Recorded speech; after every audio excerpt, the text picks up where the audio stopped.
Welcome one and all right back to the NACL Split 2 playoffs, the most important playoffs in the NACL's history. I'm Mazel, I'm joined by Beatdown Boulevard, and we're going to be sending home another team today.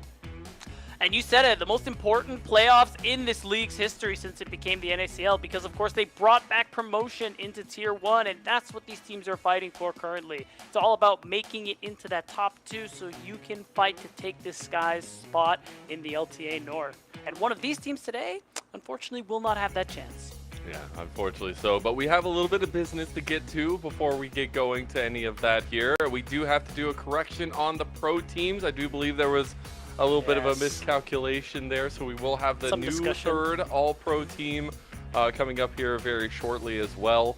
And those are going to be TF Blade, Kisno, Toasty, Viper, and Zyko. Yeah, and I mean, it makes sense.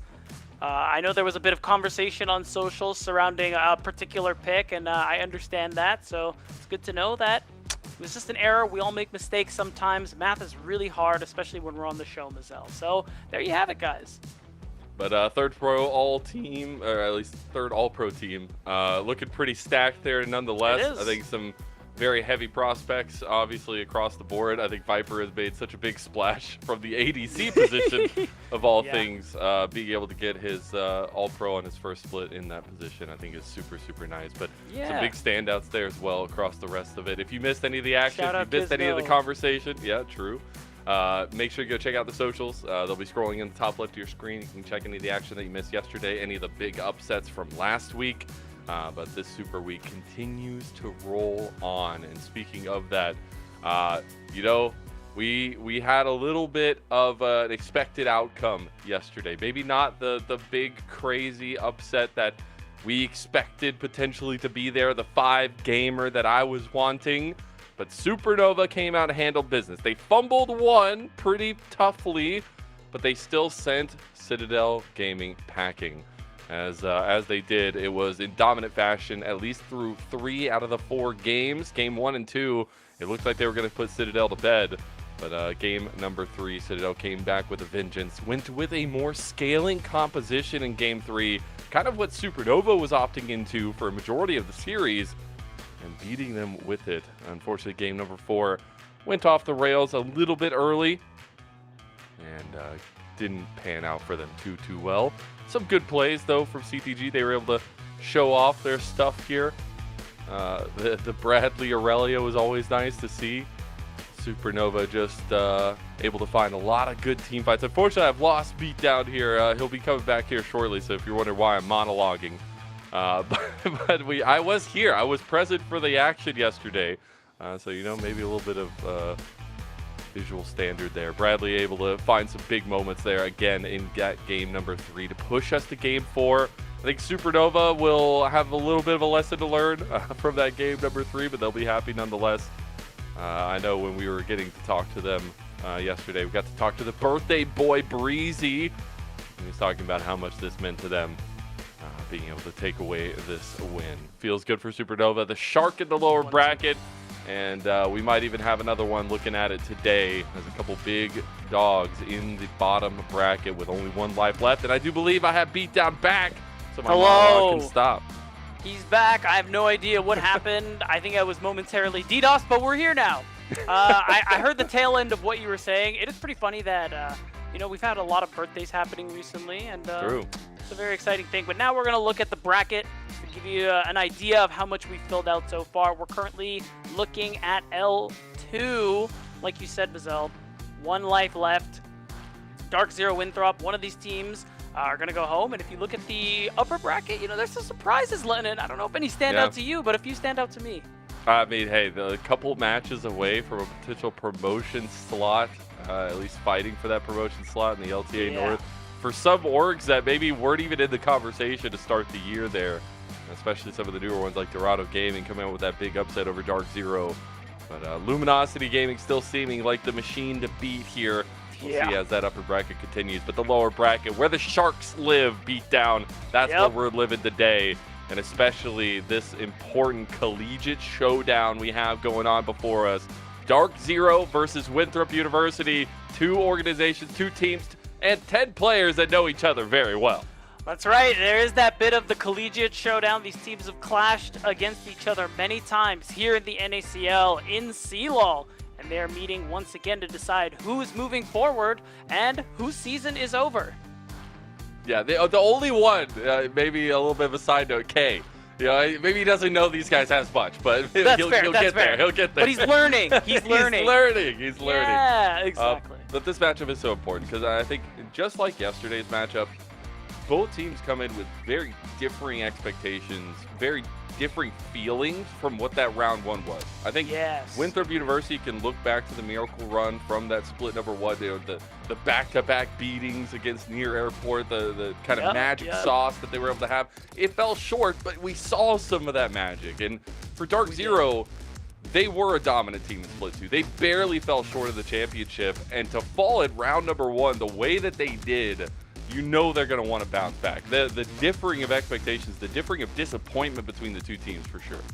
And the differing of pressure in a way. It's obviously both these teams want to win, but we've heard from more than one player throughout interviews over the year and in the past how, you know, when there's not as many expectations around you, there is that bit of the weight off here. And I think Winthrop might be experiencing a little bit of that because, I mean, against LG, this is kind of where you knew you'd be, but for Dark Zero, it's that big surprise. They know they can do better.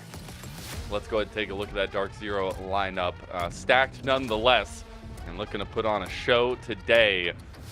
Getting to talk to them. They know the business that's in front of them. They know what they need to handle. They got their pen and paper ready to go. It's K, Kisno, Toasty, Sajed, and Zyko. That's right, and of course, I mean, there's a lot of things to be excited about with this roster overall. I think we've seen a lot of good things from them this split. And we're going to have to see a little more from them today if they don't want to basically go 0-2 in this playoff bracket. Yeah, I mean, hey, neither team has, won a game so far in the playoffs. That's all I'm saying. Let's go and take a look at Winthrop University's side of things. This team having some very nice bonds built between them. And I think a team that's been known for a while. We saw, again, some big rises in their performances at the end of last split. We've seen back and forth performances from them in this split, but it's still a team that knows their opponent and might just have the solution today. Yeah, and I mean, with this Winthrop roster, they've been together with the exception of only 35 coming in this year for almost 3 years. They spent 2 of those years trying to make it into the NACL and not succeeding until 2025. And since then, while they haven't had the highest finishes, Vizel, they've had some pretty big splashes, some pretty notable miracle runs, as you put it. And now we're watching the last time these two teams met, and it went about as well as you can expect. But Winthrop definitely had some great performances as well. And it was the last series there, at least for DC and Winthrop in the regular season. So pretty recent as of late, but it was holistically just really good macro decision making from DZ. And I think that's an important factor to note today because the last time we saw Dark Zero on the Rift, that was not the case. It seemed like they had lost a little bit of that direction. So I think Winthrop University can absolutely take advantage of that. We'll see if they can make good on the last time they met. Yeah, today we're going to find out if that was a blip in the radar for Dark Zero or if there are some real problems going on that Winthrop University can take advantage of. A lower bracket one would be really exciting, I think, for either one of these teams, and also very dangerous because, of course, we've mentioned before Supernova being in this area as well.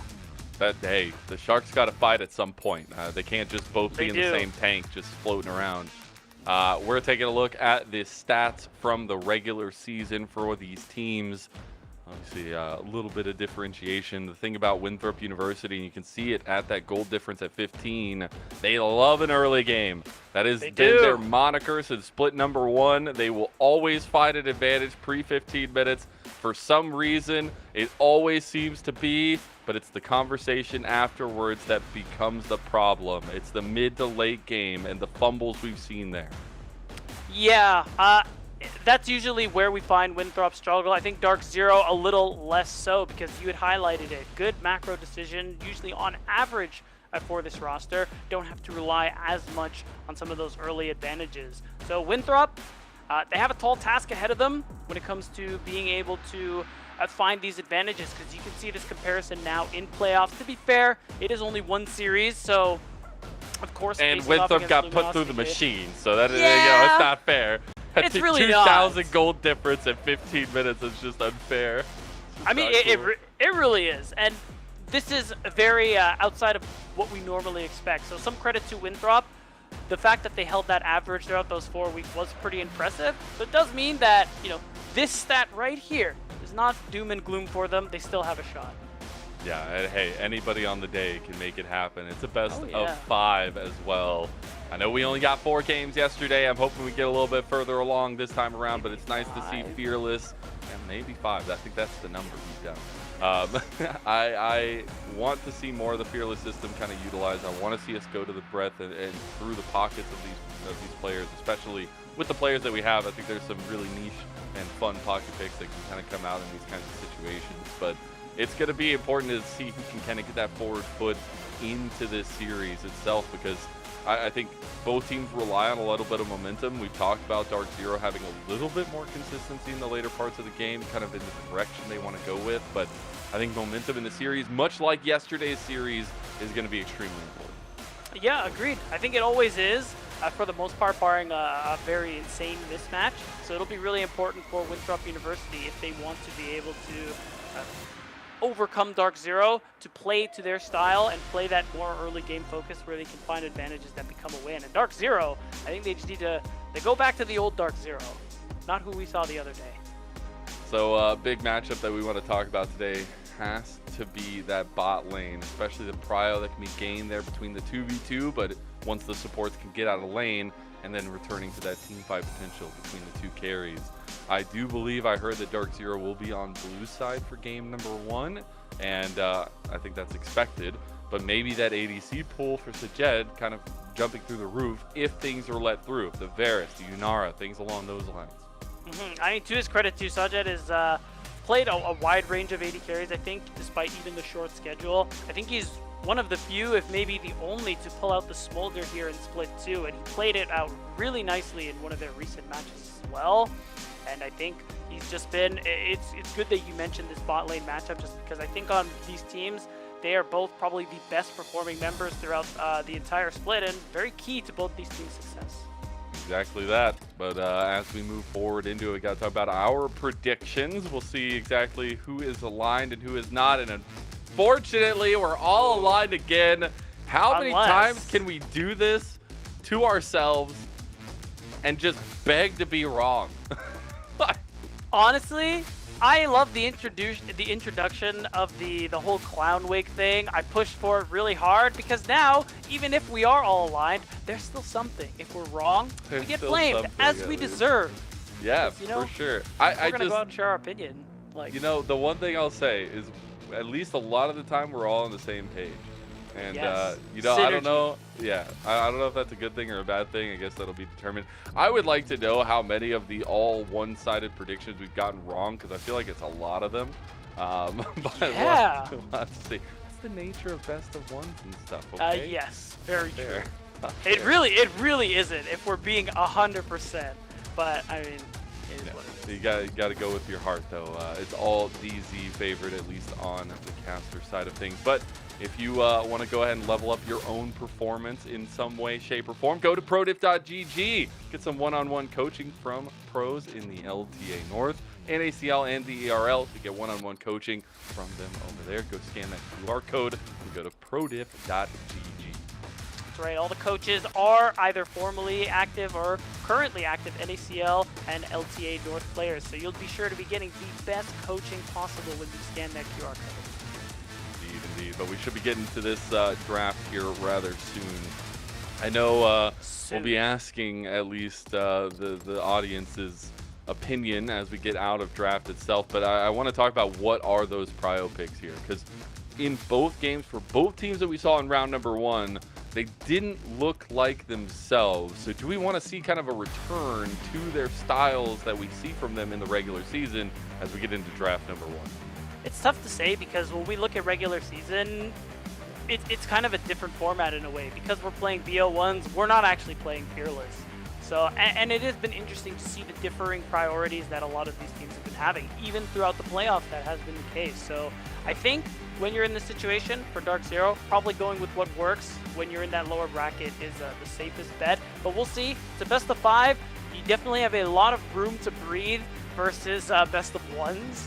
So absolutely. All the OPs are getting banned by Winthrop University. I love that Dark Zero is kind of letting some of these through and saying, yo, if you don't ban them, we're going to grab B1. Pantheon Azir are kind of the premier bans right now in the meta itself. Gnar is going to be another ban from Dark Zero, joining the Aurora and the Lucian. So a little bit of split focus across the map for them. We'll see what the final ban is going to be for Winthrop. I like that shout to Denethor's Gnar. He's the only one who plays it so consistently here in this league, and he does it so well that teams just got to respect it and deny it from him.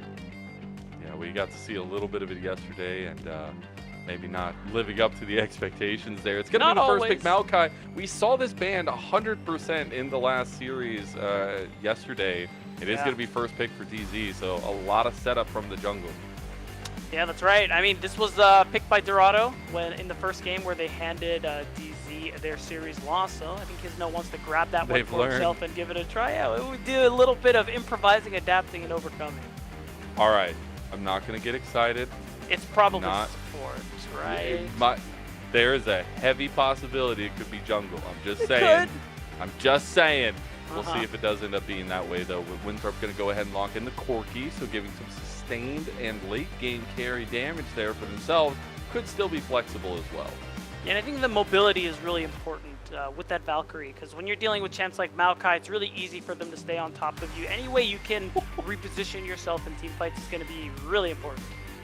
Oh, that is a disgusting first 3 right now for Dark Zero. Rumble with the Yone. Again, they're getting a lot of premier picks that we've seen kind of consistently banned away in first game, second game. So Silas is going to be the answer. I really like that right now with the amount of ults that you have just in the first 3 that are actually useful. I think Maokai alone makes that pretty valuable, but the rest are, they definitely have their uses. So Sword is dropping that one down. He knows the matchup as well. So, and I think it makes a lot of sense. Plus, you do not necessarily limit the support options, but we know Zyko is very partial to the Alistar. And now, the fact that Silas is showing does mean Dark Zero really have to think twice about that champion. Or, they just rather not give only 35 a chance to get it, because they're not picking it. Just saying, they know. They know. They're knowers. No. They're banning support still. That's all I'm saying, Beatdown. It's the Jhin ban, though. I think that's important because that kind of utility given to Sajed on that side of things, especially following up a Yone, it can be very devastating. So I do like that. And the Varus, a lot of utility, but a lot of carry potential, even with the nerfs. It is going to be the Gwen as the final ban, joining that Alistar from Dark Zero. Yeah, so at this point, I think it's probably safe to say we're going to see the support. Oh, so we're it's gonna reveal, be not Jungle, baby! That is a little. I guess the idea here is that it's OP. So they had no chance of. It seemed like they always wanted Nautilus jungle, so they wanted to remove a support pick there, a premier support with the Rel. So they would rather do that, give Denethor the best pick he can on that R5. I'm just immediately spamming Rafa in all caps, telling him that we have Nautilus jungle, because that man is obsessed with this pick right now. They are. We'll maybe get some input from him if he's awake, but at this point we do end up getting the Xayah, so some safety for Sajed, which I appreciate into this composition with the amount of lockdown they have, and you get the Lovers duo. I think Zyko is an excellent Rakan, and it enables him to get out on the map. That's something we talked about earlier. Yeah, and I think it makes a lot of sense too. Rakan is just such a high-tier support at the moment, can really follow up on a lot of what Maokai is going to be setting up. So it is why that Misfortune Hover worries me. Is that a... Oh, it's Corki Bot. Never mind, it's Corki Bot. Yeah, it's the best. They're picking top lane. Sorry, I had a moment. Forgive me. It's all good, all good. Yeah. So it makes a lot of sense. Basically, Winthrop's comp already had so much dive. I think the Ambessa is nice. You have a good lane, and you have some kill threat into the Rumble, and you have that backline access, so you can give multiple threats. And Sajed only has one Featherstorm, so there is that chance that they can overload him and kill him anyway. There's some serious team fight potential on Dark Zero's side of things, and that goes straight to their bread and butter. What had worked for them so well in the regular season didn't necessarily work for them in the first round. but going back to that mold, going back to that style, I think benefits them a lot. Yeah, I think it's important too because again, the Dark Zero we saw in their last match was not who we were used to seeing. So I think coming back to what's good for them, what they're comfortable with, is going to be really important here against Winthrop, especially given this game. Winthrop also a team really good at team fighting. 5v5s are some of the things they are best at and something they lean on very heavily, sometimes to the detriment of all else, but it has been a big part of a lot of the success they've had here at the NACL, so it's what works for them. Maybe I'm getting a little nostalgic, but that's what worked for them against Lear Airport. That's right. One of them is still standing here. We do still have, though, a lot of focus from Winthrop's side of things on the lockdown, on that pick potential, really. I mean, backline access trying to take down Sajad, it's going to be very difficult, so I'm wondering how this top wants to function in the team fights that maybe we inevitably get to, because they also have some of that style to themselves. Yeah, definitely. A lot of these fights for Dark Zero, when we get into that mid to late game, they're going to be on Kizno. Once he is able to get a good nature's grasp, you're going to see Zyko follow up, or vice versa. And right after that happens, it just becomes the layering of damage, the layering of ultimates, to try and take down key members like Mobility. Because when we get late game, while there's a lot of damage dealers on Winthrop's side, as is often true with Winthrop, you kill Mobility, you have a good chance of winning the fight. That has been the ticket forward. If you want to get your vote in, go ahead and get it in the chat now. Go ahead and get predictions on who you think is going to win after those drafts come out. We get the Nautilus Jungle, baby, from Wilson. See how much impact he can have, how much ganking pressure he can have on this thing. A lot. Make sure you get DZ or WU in the chat. Get your votes in. And I couldn't be more excited. This is our first game. The Collegiate Showdown delivers again. Yeah, I'm really excited to see how this plays out. I've seen it a little bit of Not Jungle recently. I've watched Rafa play a lot of it. I mean, I've seen better references, maybe more reliable references, and just saying. And it is a very interesting champion. I will say, you mentioned gank pressure. It's kind of like comical that, because Nautilus is that kind of champion. If he's in your lane and you didn't spot him on a ward beforehand, sorry, bro. It's time to flash. Or maybe you don't even have a choice. Maybe he flashes you. I'm going to date myself because here we go. Nautilus Jungle used to be a thing, and he used to rush Master's Tooth. And it was probably, I literally bought the Astra Nautilus skin just so I could float around the jungle. Because the animation when he's the animation running. Is so good. He's like hopping on the moon. The only reason I bought that, and it was the funnest build ever. You get to just smack everybody with a giant anchor. But I'm wondering how much impact Wilson can have, because I love the Maokai. I think Maokai, there's a reason we've seen it like sneakily banned away, especially yesterday. It provides so much setup consistently throughout the game. The vision potential it has later on in the game as well with the saplings is incredible. And I'm really looking at where these junglers want to target early. We put so much focus on that bot lane, but it feels like that will be a conversation for later on in the game. Yeah, I think I would agree with you. It's interesting too because, of course, Maokai gives that option of disengage space creation for your carries, but that's kind of where Winthrop's comp, having this sort of overload on dive, really benefits them. Again, only one ult can disengage. You have so many who can jump on top of them. Well, one of these teams is going to be bid adieu today. One life left, no more second chances, just as the moniker states here in NACL Split 2 playoffs, the most important playoffs of all time in NACL history. It is game one between Dark Zero and Winthrop University. The Collegiate Showdown begins. And I'll tell you, Mazel, my eyes are on the Nautilus Jungle. Really want to know what Wilson is going to be building, because I've seen bits of conversation on like what should be those early items, but I think the consensus has ended up being Faded Ashes into Leandries, just because those AP ratios are pretty funny. And now that I'm talking about it more, it kind of reminds me of, do you remember when you would play Nautilus mid lane? It's only a couple years ago. It's not too long ago. You mean Doonby? Yeah, I do remember that. Yeah, after that. Oh, okay. Yeah, it was like a year or two ago. I remember it was you'd build Abyssal Mask. I had to play into it once. I hated it. Yeah. Same it's going to be interesting. Yeah. I do expect Wilson. I mean, I expect both junglers to kind of pat down towards bot lane potentially, but I really want to see Wilson kind of be a little bit of that breathing room for this bot lane, because I think there can be some pressure with the Xayah in the 2v2. Corki does have some kind of mountain spikes in ways. I mean, obviously you're waiting on the big spikes of like 2-3 items, but there is potential to get mobility to a place of promise. And I think that's the biggest ticket for Winthrop University moving forward, and that means they need some stability. I don't know if we're going to necessarily get that same Winthrop style of the early game, full advantage, kind of full court press. It's possible. I mean, I think Nautilus jungle, again, that gank potential, your ability to impact lanes is very powerful, just given the fact that Flash Auto is very OP, or Flash Stretch Line. You know, there's a lot of value there. So there are chances that Wilson can take to assist his laners, set up kills, or just set up good lane states overall. So it's very in line with what we've seen Winthrop play these last couple of years. Yeah. And I will say Nautilus clear is actually kind of insane. It's pretty good.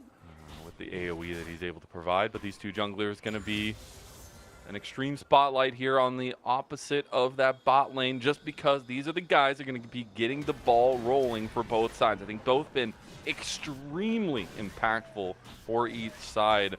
And I think Kisno, I mean, has had a lot of big looks on him as of late with a lot of the performances we've seen from him. I think so. And I mean, that's why I was happy to see him on that third All-Pro list, just that he managed to get a shout there. Because he's a player who we've been seeing for these last couple of years. I remember the first split we saw from him, where we're like, oh, okay, it's his first split. I can clearly tell that he's an inexperienced player. But the fact that he's been putting in work over these last 2 to 3 years, the fact that, you know, his teammates will praise his work ethic, even going as far as boot camping in Korea and getting a lot of recognition for that, really just shows the commitment that he has been putting in towards improving at the game. When we take a look at the map state, only 35, already out on the roam, on a premier pick for himself as well on the Rel. He's going to get active early. Zyko actually going to be on the back end of it. Not going to go for the early roam. There was nothing available to Winthrop University, but I do like that they're looking. Yeah, that is always... It's always a great thing, especially when you have junglers like this. Honestly, will he cancel the back? No, he won't. He's trying to Not bait in Toasty. Yeah, it would have been funny. There's that bit of information there that Wilson was able to get down, while Kisno is actually going to be doing the same. So, you know, junglers not actually interacting just yet, but doing, you know, same hat. Chips in the night. Yeah. Yes. You ever seen that little comic, Lennon? Two guys saying same hat because they're wearing the same hat and they're just waving at each other. Oh, you I'll send that to you one day. Okay, I'll be patiently waiting. Oh, mobility, patiently waiting a little too long. Ends up having to burn the flash. Now you have the lockdown coming out of Holy 35. Disaster has struck on the bot side. Go ahead and get an emergency warning because Dark Zero have come to play. Sajed gets first blood. And that's the power of that Xayah Rakan duo, and only 35 punished for using his flash earlier and doing that level 2 roam. So behind in experience made him easy prey. And okay. Okay. Toasty's gonna live. That's the sword didn't go to the Soul Unbound there. Interesting. No, he had no info on Kisno. So I think it's just fine getting the wave in and not actually trying to force anything, because there's a world where if he plays it wrong, he actually dies, and that would feel really bad. Yeah, especially with the way the bot lane went. Now you got a monstrous CS lead for Sajed. Yes. There's a reason why he was so high on the standing, so high in the conversation across this split. He's been insane. And I think mobility and only 35 going to need a little bit of support down there to make things right. As we do see the lane swap coming through ahead of the Grubbies. That's right. Now Zyko, he has the chance to do something very annoying. And I think this delay, Yup. So it actually gives a bit of an opportunity here for K to get that first touch on the wave, and wasting Denethor's time, the fact that he still hasn't channeled the back yet, just gives Sajed a really easy access to these plates. He's going to very easily collect one all to himself, and mobility in only 35 because they're so late to join this. They're losing out on waves. Actually get the dragon take in the end, so the push is going to be answered to a little bit with that lane swap pressure, and if they can finish this one off. I mean, there is a potential to collapse right now from Dark Zero. They have not done it fast enough. Winthrop University need to finish this and get out. It looks like. Oh, the 50-50 Kisto sits Wilson down in his chair as Wilson's going to flash away. The soul about with the face sealed. Wow. Over the top from K. Dark Zero are not messing around today. I'm not going to lie. That was a LeBron D. Wade kind of layup. That was that's the kind of stuff nasty. you like to see. And it was really nicely done. And from the side of Dark Zero to get that, they needed to get something for everything they were losing in that top side. So it is really beneficial for them that Kizno is able to steal. We know Maokai is also quite good at that. And we're going to get a replay of the 2v2 from earlier. The shred is just insane on only 35 this early. Sajed able to get so much damage in. Yeah, it was really nicely done. Did make mobility more vulnerable, leading to an even greater discrepancy in terms of farm as well. And now it's at a point where the Winthrop are still holding on to that 1v2 topside with Denethor. Only now is mobility actually moving to match, in preparation for those grubs spawning shortly. Yeah, and I'm just wondering what kind of influence we can get from this Nautilus jungle now with the lack of pressure around the map as well. I think we are going to see the answer of the lane swap here in time for the grubs. So we could be looking at a big team fight. And I guess who do you favor in that situation, especially with kind of the pickaxe completed for Sajid? Currently, I'm leaning more towards Dark Zero just because the fact that I think Yone and Zaya spike a little harder at one item. For Silas, you still have things that you are able to do, but it's just not going to be as impactful as like 2-3 items. And mobility, I mean, you're playing Corki, so you're waiting a while, especially with this Corki being down. So much fun. Ooh, there goes the engage, and this is Let's the get CC caught. chain you were setting up okay. for. Zyko just completely caught, gets the thumbs up from only 35 too, and that should just mean the grubs go to Winthrop. Yeah, the big asterisk on, you know, who I was favoring. If your support gets caught like that, then of course you're gonna lose the fight. So it gives really easy access to the grubs. Wilson will happily collect up all 3 of them. That's gonna be another. That's gonna be an objective win, excuse me, for Winthrop University. Oh, they West. actually don't move in. His nose here. He did outsmite the first one. Okay, just gets instantly grabbed here. Lockdown coming through. There is the fate sealed, and it might just be sealed for Winthrop University. Toasty is making mincemeat of these guys. Sajid steps up. Kizno's going to go down to Sword. Sword finds the backline access, but now he's found himself potentially dead in the pit. He's going to look to get over the wall against the Kingslayer, and he goes down to a double kill to Toasty. Wow. Big fight coming through. Winthrop collect all 3 grubs, but once again, Dark Zero, they make them pay for stepping up to these objectives, and they end up coming out with 2 kills onto Toasty, 1 onto Sajed, and I think that's really going to hurt them in these coming minutes, unless Winthrop can try and equalize this gold a little bit more with the grubs they've earned. You know, knock down some of these turret plates, maybe overload onto one side because they have access to all 3 of these grubs, but for the moment, Dark Zero pretty happy. They are sitting pretty. Again, both these teams still lacking a singular win in the playoffs. And very devastating round number 1s in the upper bracket here as we take a look back at this fight. Chaotic none the least. Yeah, and I mean, props to Kizno for playing his life so long, and Zyko dying so early that he had enough time to show up to this fight. I mean, at the end of it, Winthrop, they committed basically all the gas they had in the tank, and it just wasn't quite enough to win the fight. But again, they walk away with all 3 grubs. There's still some potential value there if they're able to use it. Going back to the conversation from draft, the team fight potential there for Dark Zero, you're starting to see it bubble up there. Winthrop University, they do have a lot of pick potential and some damage as we go further on in the game. But it truly is, I feel like, favored for Dark Zero as time goes on. Yeah, and you still have some pretty good damage potential in the late game with Corki. There's a lot that mobility will be able to do if Winthrop can actually get to that point, but for the first quite a while, especially with this lead, Dark Zero are going to be in a really strong position, especially once that Blade of the Rune Kings finish for Toasty. Once Sajed finishes, probably the Essence Reaver as well on the Zaya. They will be really strong, and it will be really difficult for Winthrop to fight them head on. I think the point right now is to keep this game slower, try and farm up, and reach those really important breakpoints. We do have Dragon coming up in about 10 seconds. Would be a Mountain Dragon to continue stacking for Dark Zero. They all are already in full presence down here. Obviously, the only one missing is K, but he does have CP.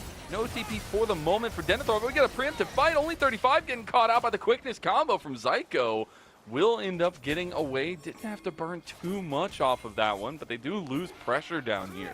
Yeah, and still only 35, continuing to suffer from that experience deficit we were talking about earlier.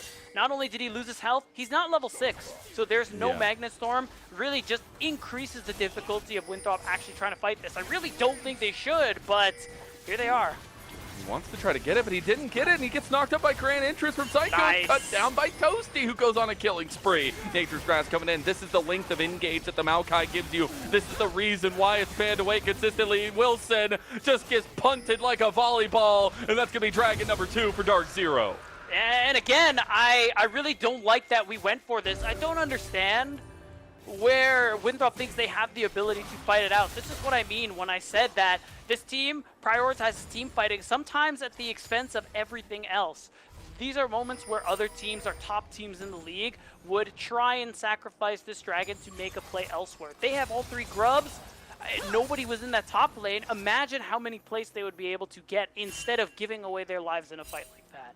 And the game's starting to get out of hand, man. Toasty, one of the premier mid prospects. You saw him in that all-pro 3rd team, but he has been a legend for Dark Zero. Very highly sought-after prodigy here, and he is 4-0 on the Yone.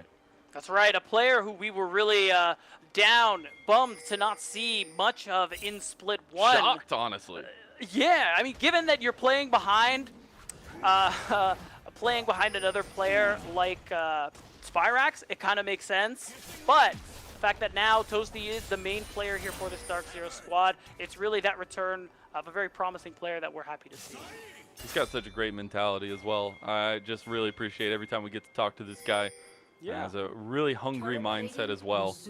And hey, here on the Yone, showing that off in game number 1. It seems like Dark Zero are a little bit angry on how that round 1 went. I think so, because right now, this has I been a pretty, maybe, I think so. I think I'm going to agree with you. Oh. Okay. K, I don't know if K got the message, though. Equalizer's going to come down. The flash comes out. K trying to get away. Does have the shield coming up. The Equalizer's going to be used at the last breath. Wilson will get out. He's tanky as all get out with that Heartsteel completed. That should just be the play for Winthrop University. Oh, I think we have another play. Toasty just taking a 1v2 over here. No big deal, I guess. I think he has Fate Sealed. Oh, yeah. Oh, here we go. The kittens have been unleashed. Only 35. What do you do? Toasty's going for the all-in here onto Denethor. Denethor, unfortunately, your blades are not as sharp. He does get no way! He gets the stutter with the public execution under turret, and Toasty overextends himself. Now Winthrop University trying to capitalize, but Mobility has fully overextended himself. The quickness comes through. He tries to get out with the Valkyrie, but another feather and the sapling on top of it. Kisdo will get the kill in the end of Leandri's bird coming through. You got the Blade Caller getting another one, and Sajed is off to the races. Now those feathers, they sink deep, but they can't get Wilson. Still, yet another lucrative fight here for Dark Zero. Feels really good for Winthrop to give Denethor that shutdown from Toasty, but overall, Winthrop aren't really in any better a position than they were before that fight started. And again, it really just comes from them needing to do more of what they did when diving K. You need to play away from the bulk of Dark Zero so far in this game, because you're far enough behind, and Dark Zero at a point where their comp is very strong right now that you can't go blow for blow with them. You cannot, and now you're getting multiple points of pressure really fed on the side of Dark Zero, and that's going to be so hard to deal with. The fact that Sajed has already almost hit his 2nd item now, too. It's going to be very difficult. A little unknown factor here, though, as we find Zyko getting completely surrounded by Winthrop University. Luckily, he has Sajed right there to try to get away from. Oh, the lollipop didn't hit that time around. Didn't want to go to the candy store. Zyko's at 100% KP, by the way, which is absolutely impeccable, and he's just been everywhere. Yeah, also, Wilson? Okay. Oh. I think we're fighting. Oh. Are we fighting? Gotta remember, the shred for mobility can actually chunk you. A lot of damage.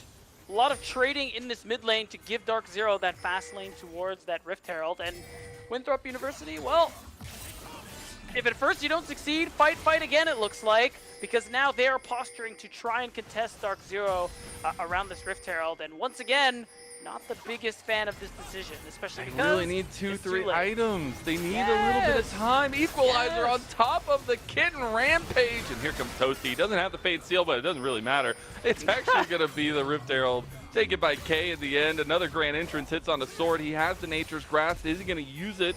He's going to flash over the wall just to get away. Save that ultimate. Will be Dark Zero claiming everything on the top side of the map. That's right. You got to imagine this is going to give them a really easy chance at also finishing off this dragon that's coming up really shortly. It's going to be their sole point as well. And Winthrop, throughout this early game, they don't have much to show for what they've lost to Dark Zero so far. They've only gotten those grubs, something they really haven't been able to use very much. Yeah, unfortunately, the setup now on the Toasty will be successful. What I was going to say is the stats from the playoffs are definitely coming back to bite Winthrop University in terms of the goal difference of 15. It's not the style they want, but they are trying to make the best out of it here. Sword able to get to 3-in-1 now with those picks and a little bit of a shutdown on the Toasty. Yeah, and I think that's good. That's what I want to see from Winthrop. You can't fight Dark Zero as a group. Let them take the objective. Punish someone who is the play on the other side of the map. And if they had done more of that, I think this gold lead wouldn't be as big as it currently is. But now Winthrop, they're staring down the barrel of this Hex Tech Soul, very powerful buff that Dark Zero are well poised to play for, because you said it, Lennon, Winthrop want to be at 2 to 3 items. Dark Zero almost across the board are already there. Sajid is there, Toasty is really close, K is really close, and that 2 to 3 item mark only matters if you're playing even versus Dark Zero. And you still have the Rift Herald play. You still have so much standing gold left on the map from Dark Zero. And you still have the consistent pressure that Kisno and Zyko have been putting down this entire game. Speaking of pressure, Kisno linking up with Toasty. And unfortunately, Sword, that one piece that's starting to get ahead for Winthrop, gets taken down in the side lane. That's right, and with his death, means so much vision lost in your own blue side jungle as Winthrop. It's now Dark Zero going to go ahead and clear things out, establish their presence, and make it even harder for Wilson to farm and harder for Winthrop to navigate their own side of the map. It's feeling a little bit like a one-sided moment for Dark Zero. They look for the Rift Herald play in mid lane. They are going to crash that one in. Wonder if they get a second one. Winthrop University, they do still have really good single target pressure. A lot of lockdown potential there. Not able to find the angle they wanted. A little bit of side pushing coming in from Dark Zero, but the reset's going to be there. See how close we get to that third item. Whoa. Shield Bow has been completed for Toasty now too. Yeah, again, those 2 items really big for Toasty and Sajid, especially because they're ahead of the curve, given how well Dark Zero are playing right now. And the map's at a point too where Winthrop are going to have to do a little bit of damage control in their side lanes. And if they don't, it's going to make it that much harder for them to try and get a meaningful setup around this dragon, because that's what's next on the docket. We're still many minutes away from the Baron. Yeah, Otacon is spawning, but we don't see teams fight for it right away most of the time. So it's really about denying that soul from Dark Zero if Winthrop want a chance. See now a little bit of momentum going for Dark Zero on the bottom side of the jungle.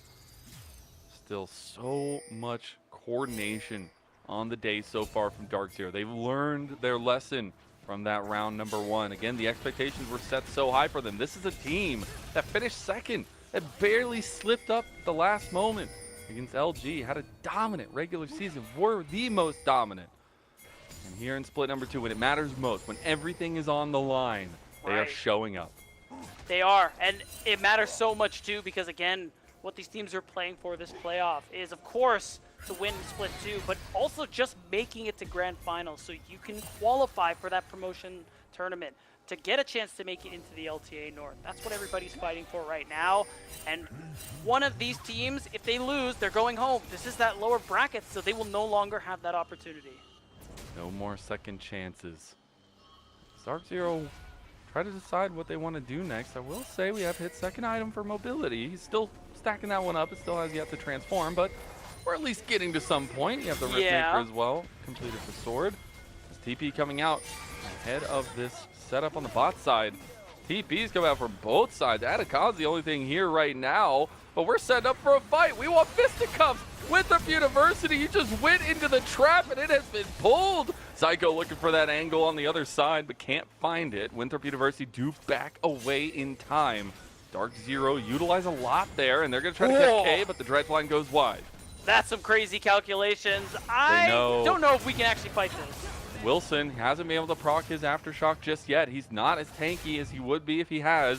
He's waiting to get that dredge line back in, trying to get something onto Toasty. Toasty getting cut, and he isn't going to go down, but it's the blade calling, not enough. Sajid, he goes too far forward, gets the flash play to get one back, sidesteps that Abscond abduct, but still gets shut down by Mobility in the end, and Mobility is starting to pick up gold here. That's scary for Dark Zero.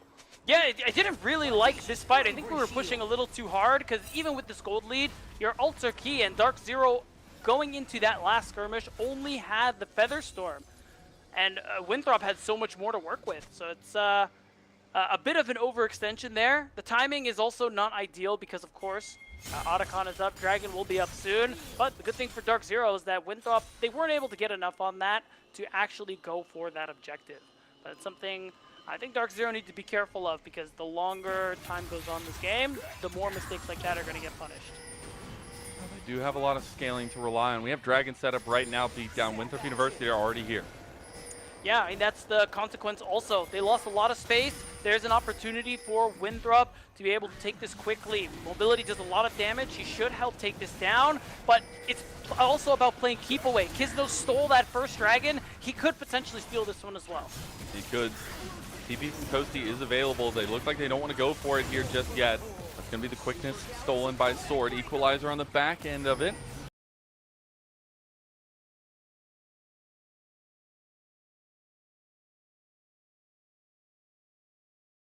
Hitting the side lane right now. Sword realizes they need to do something. Quickness has been popped. They get one back. Denethor caught out now by Dark Zero, though. He's getting the flame spit into the back, and he's going to get taken down by Toasty, who comes in with a late TP after taking the tier 2 in top lane. And while they lost the dragon, Dark Zero still have big success in this fight, because now they should have an easy chance to start this Otacon.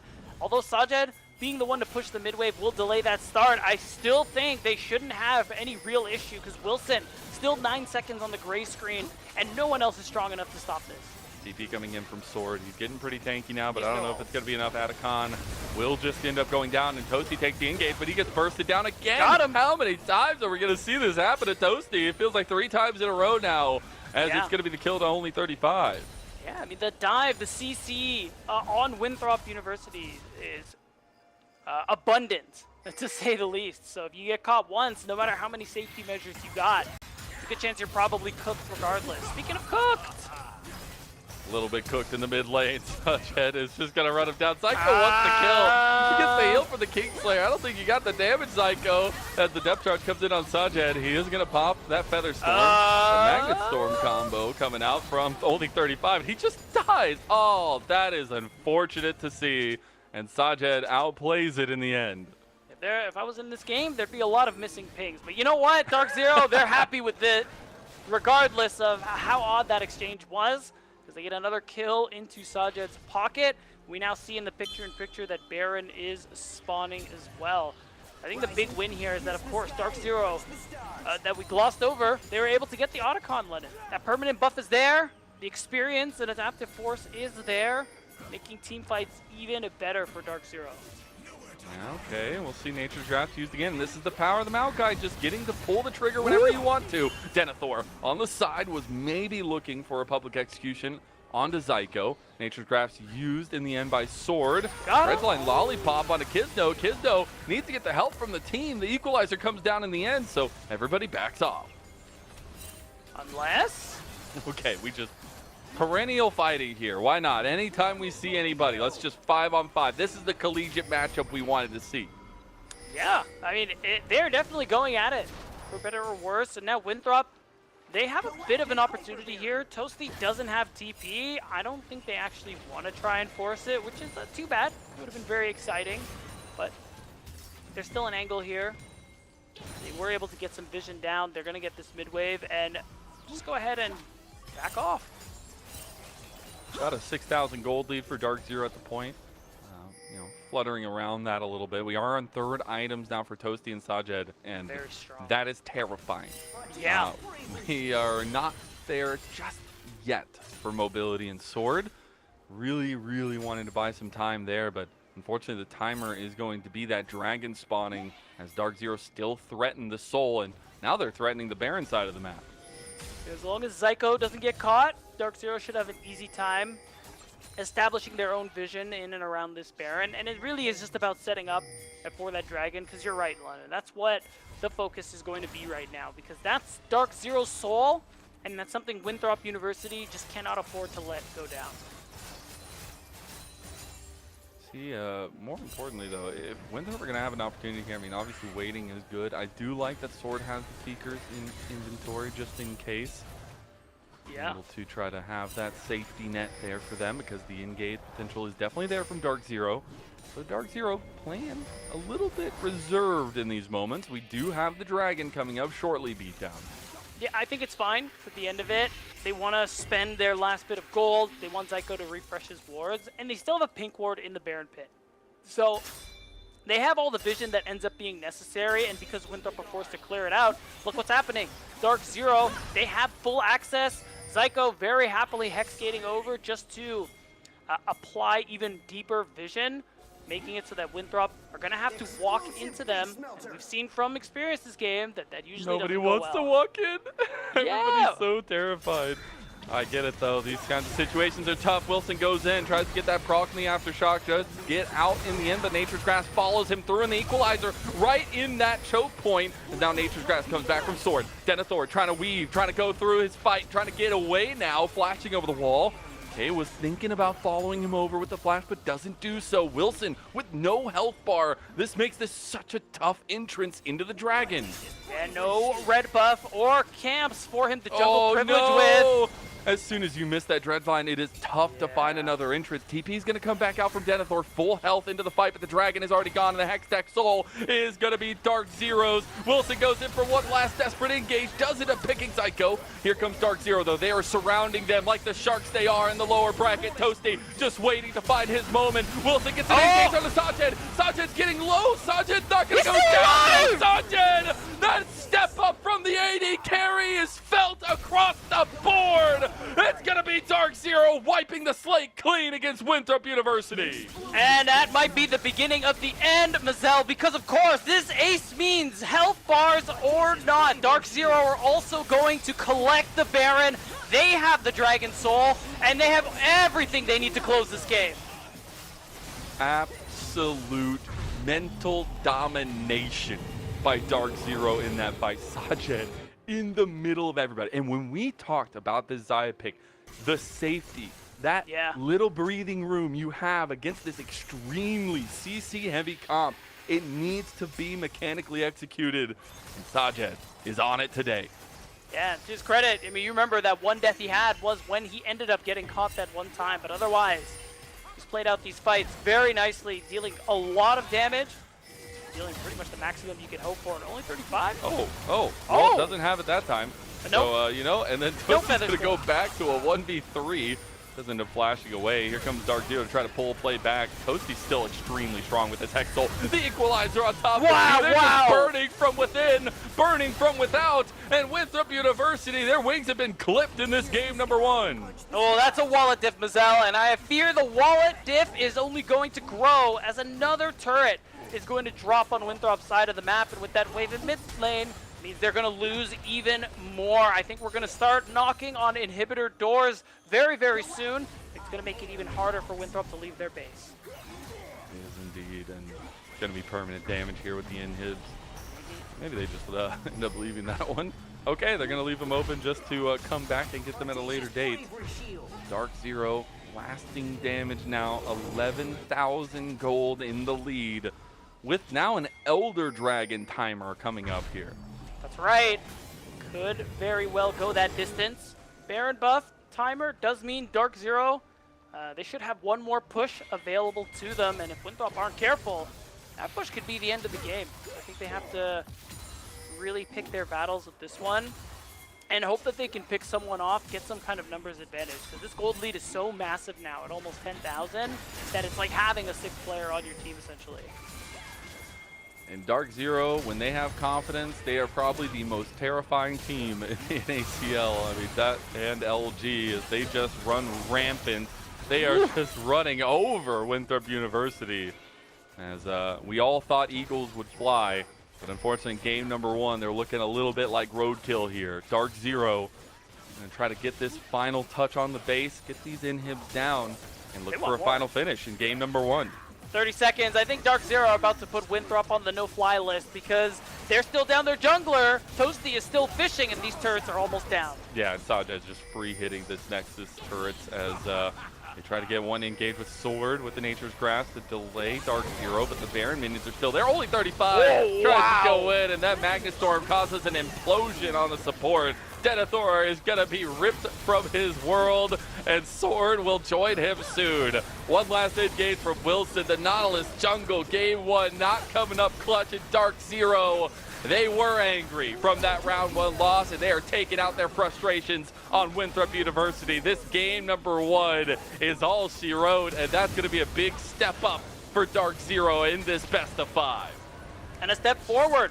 One step less required of them to be able to move on to the next part of that lower bracket, Vizel, and of course, say goodbye to Winthrop University. I think it's going to be a big back to the drawing board angle for Winthrop University, because I think that game was a little, in some ways, it was a lot of what we usually see from them in terms of this focus on team fighting, but even so, usually they team fight really well. They're usually good about picking their battles, but I think this game in particular didn't quite see it.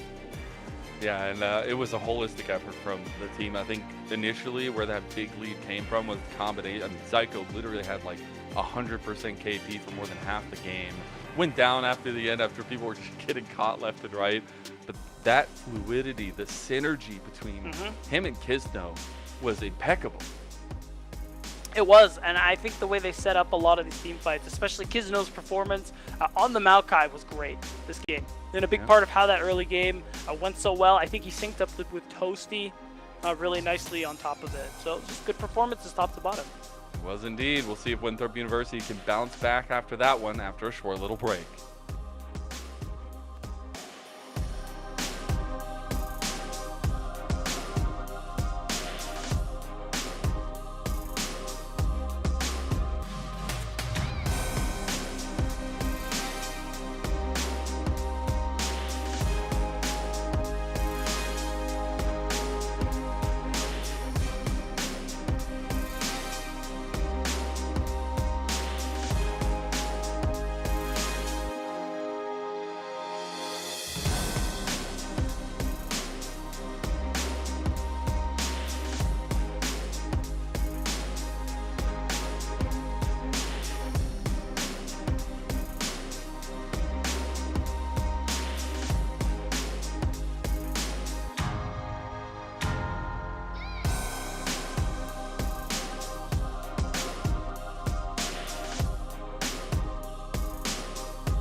Welcome back, everyone, to NACL Split 2 playoffs here. We're in the lower bracket where Dark Zero came back angry after round number 1, and Winthrop University paid the price. A 1-0 start to this best of 5. I'm Mazel. I'm joined by Beatdown Boulevard.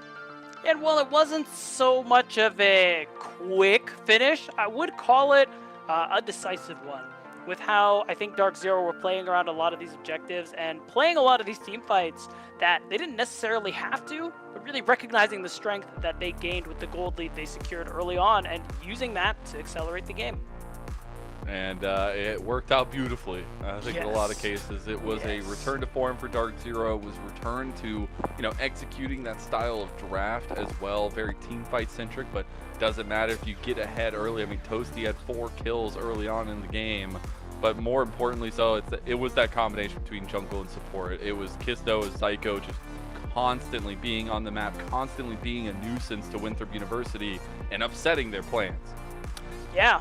And really, there isn't much else to really talk about, especially given the fact that I think it was really important that Kisno was able to steal that first dragon really early on, really laid the groundwork for that dragon soul they were able to get towards the end. And, once they got that soul, it really felt like there was nothing left to do for Winthrop. Let me take a look at the post-game stats. There was not much for Winthrop to get on the map. A turret, some grubbies, a dragon.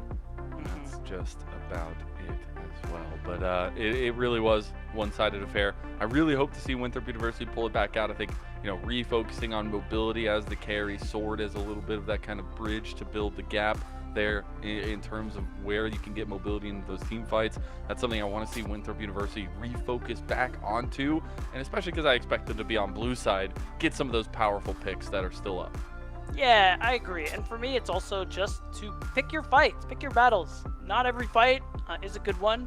And there are times where you want to go for these angles, and there are times where you should be trading for things elsewhere on the map. And we'll see. I'm sure Winthrop recognized this, and we'll likely see more of that going forward in the series. Only game 1. That was only game 1 of our best of 5. Can't be game 1 Andes. Exactly. It's not over yet.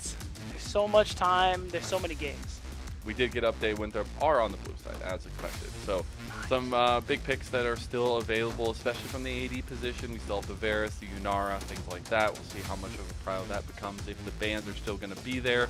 I know Dark Zero were playing a little bit with the bans, not banning away things that we maybe typically see on blue side as well, and kind of leaving that to Winthrop University on red side. I wonder if they adapt that this time around, since they will be on red. Yeah, it will be very interesting. Worth noting too, because of course this is Fearless, there's no more Nautilus, and unfortunately Nautilus jungle Rafa in shambles. Rafa I know. Shambles, I hope someone's there to comfort him. Maybe you should hug his dog, Choco's there. Choco's yeah, exactly. So with that in mind, it'll be interesting to see how Winthrop try and adapt. I think something that is a little tough is that, again, Denethor likely won't have access to Gnar at all throughout this series, since I think that probably is just going to be perma-banned for him, because that's a big pick that I think he's been able to do a lot of damage with. Yeah, I just want to see that kind of option again. I don't want to see them kind of go for maybe this like utility kind of setup for mobility, but we'll have to see. We're getting draft game number 2 here. It is a spot for Winthrop University. Try to even the odds here or go full backs against the wall. It is a best of 5, still a lot left to be played. And Winthrop University are going to be banning away the Jacks first and foremost. Yeah, it makes a lot of sense to see that top lane focus. I think for the most part, since Denethor is going to be going in blind, you want to try and set him up as best you can in that situation. And I think also the Jax is something K has played quite a bit of, and they don't want to allow that through. Does seem like we have a little bit of an issue with the draft. Just tiny. It wouldn't be. Yesterday we got through the whole day, and then we had a tech issue at the very end. Wow. Today we got to throw some things in here or there. Got to keep us on our toes. True. Like, we can't get complacent as broadcast talent, because otherwise, what kind of get world to the we end live of the in? year. We got to get all the experiences in there. Yes, the maximum range. Good thing we've already had the 1 hour pause, because I've had my fill of that.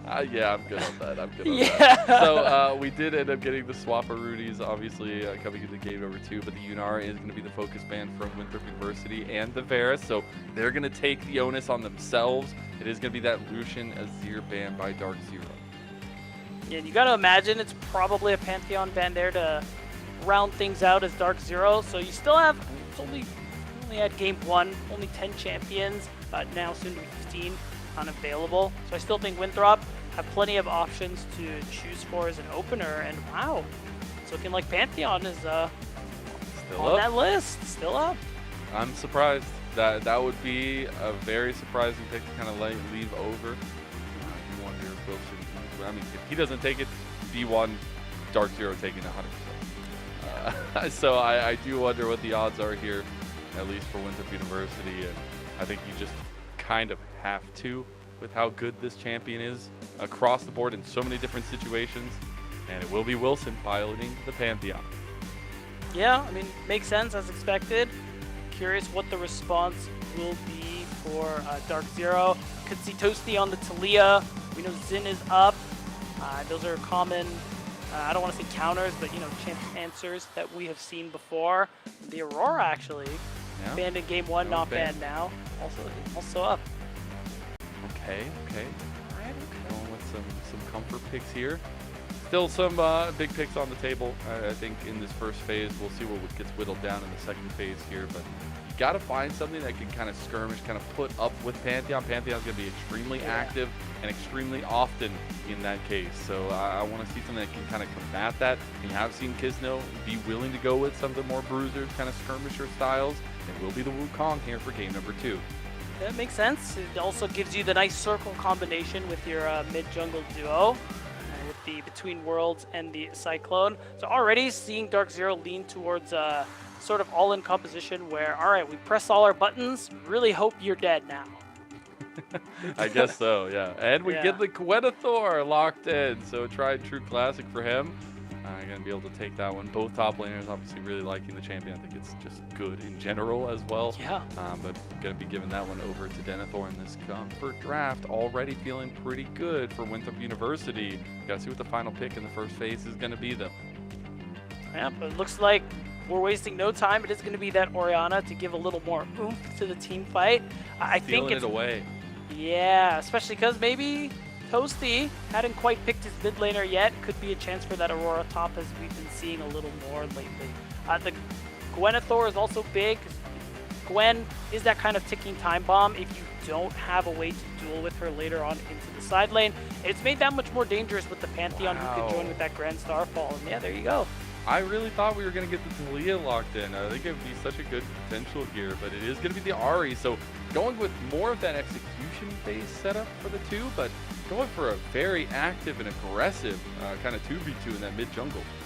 Yeah, and it's also playing more into these resets because, of course, Aurora's W resets on kills, so you kind of want to get those kills rolling, I think, for both of these champions. And a lot of burst damage is involved. That's why you're also seeing the Braum ban away, because I think anything that can kind of soak up that initial volley for Winthrop would be monumental in their team fights. I do really wonder where the Talia Cryo has gone for both teams, because the Orianna is always great, but we have seen kind of the Ori and Wukong be a new setup there. So I mean, teams playing a little bit of chess with each other in the drafts here in game number 2, and I really do appreciate that. The second phase, though, it is all that supportal focus going through. It's the Braum ban, the Alistar ban, just like we saw in that game number 1. The MF ban now by Dark Zero, not willing to give that one over to Mobility. It's interesting. It makes me, I mean, it is something Mobility plays a lot of, but I'm wondering if Sajed is looking to play something more on that scaling aspect, like Sivir, like Smolder, to ban away something like that. But if we're hovering Leona, probably because we're going to leave that pick until the very end. We're going to keep it a surprise. Might as well. I mean, hey, he's been a big ticket for them so far, and rightfully so, deserving a lot of praise for what he's been able to do from the AD position. Now, I wonder what the 1-2 punch is going to be from Winthrop, at least with the 4th and 5th picks here. I think Mobility is going to want something that can sustain itself in lane of some sort. I do wonder what that ends up being, because you have a lot of that taken away from him. Okay, I love it. 35, let's go. I love it, because the whole point when you're playing comps that really focus on the reset Mazel, what's the most important thing? It's time to kill. And if Tom Kench can use that Devour to really increase that time to kill, means that makes it really harder for you to get that burst kill off your initial volley, and you can start resetting. So it allows you to slow these fights down as Winthrop University, which I think is a really smart move from only 35. I know, again, dipping into the nostalgia. Yes, Mobility lit the Rift on fire last split with Jin in that near airport matchup in the playoffs. Yeah. I know, baby, we're trying to garner a little bit of magic here with Winthrop University on their last life, as it is going to be the fade locked in for Sajed, and that sucks for Jin. That's all I'm going to say. Yeah, and also it really gives a lot of that sustained damage that this comp was missing later on, because there's so much this front line is doing. It's going to make it a lot easier for Sajed to navigate these team fights, get that damage in, really get those silver volt procs, and shred some of these tanks, especially considering the only, like 2 true tanks. So I think Sajed's going to be ripping these people apart. And the other thing about their comp is they have so many other pressure points that Sajed can kind of just get to that scaling potential, get to a couple items here, because you have so much pressure that's going to be coming from this top trio, and especially with Zyko joining the squad. So Winthrop University, I mean, the bar of execution is definitely there. I want to see Wilson really pull off this Pantheon pick. Yeah, that's really going to be the thing. I think overall Winthrop's comp, there's a lot of ways for them to win out these team fights. Again, keeping these fights a little slower. If you're able to focus onto Sajed, and we know Gwenethor in particular, really good at finding these flank angles to pressure the backline. I think that's going to be super important, because you can't let Sajed free hit. That's really the only way Winthrop lose these team fights. If this Vayne just keeps auto-attacking.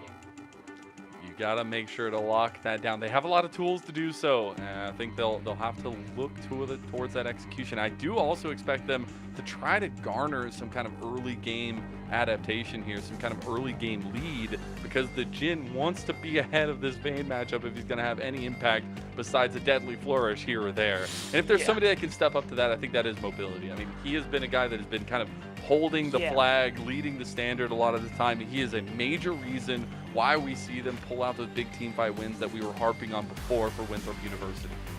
And it isn't just last split. I think most of the time he's on this Jin, he's crushing it. So I think that's something that you got to be looking out for in these team fights later on. There's a lot of squishy members on the side of Dark Zero, so I think there is that opportunity for Mobility to get some real damage done in these team fights. Again, these 80 carries, how they interact in this game is going to be pivotal, and it's really fitting given how important these players are to their respective teams. That is indeed. I know we'll be getting to the votes for the community here very soon, so make sure you get your votes in the chat, DZ or WU, and see who you think is going to win after seeing that draft. I know a lot of eyes going to be on the Vayne. Wonder how much influence we get in that early, but that late game potential, that is where we're looking at, and that is where things could get scary for Winthrop University. These teams know each other well, most of them at least, for the very most part, and I think they know each other on the team, but they also know the enemies as well very well. The collegiate matchup that we've seen so many times, obviously Dark Zero taking home that collegiate championship this last year, but it's more so just the history between these two organizations, and also the fact that we see them here in the lower bracket with only one life left to give. Dark Zero much more, I feel like, disappointed in themselves for being in this point. I think Winthrop obviously disappointed as well, but maybe some of those expectations coming into playoffs were that they were going to have to make a lower bracket run, and here they find themselves with the Sharks. That's right. So again, under normal circumstances, Winthrop being underdogs, players have talked about in general how that is a bit of relief of pressure, but you don't want to go down 0-2 in an elimination series, Bazell, so this is a really important game for Winthrop to try and equalize, extend this series further, give themselves that equal chance of being able to win out, move on that lower bracket, and give us a surprising Dark Zero loss. Yeah, and I definitely want to see a bit of a pickup of that jungle support synergy that we saw, Kisto and Zyko do so well. On the other side of things, Wilson and Only 35, I think Only 35 made such a massive impact that last split, but as well as some of their wins here this split in terms of his map impact, and I want to see him be able to match Zyko. We're getting into game number 2 now. Can Winthrop University right the ship? Can they soar once again and get us to an even series? Or does Dark Zero, the big bad in the lower bracket, make it match point.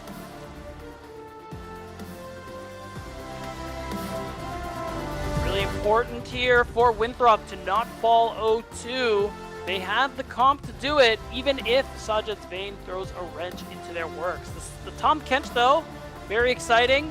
Champion that I'm a big fan of, Vassell. I think he's a little underutilized. And I appreciate that only 35 has ball knowledge. I appreciate it. I do feel like it's not going to be fun into the Vayne, but we Probably will see. not. That's the beautiful thing about a matchup like that is, if Sajid has some bad moments, there you go. You take advantage of it. GG easy. Yeah, exactly.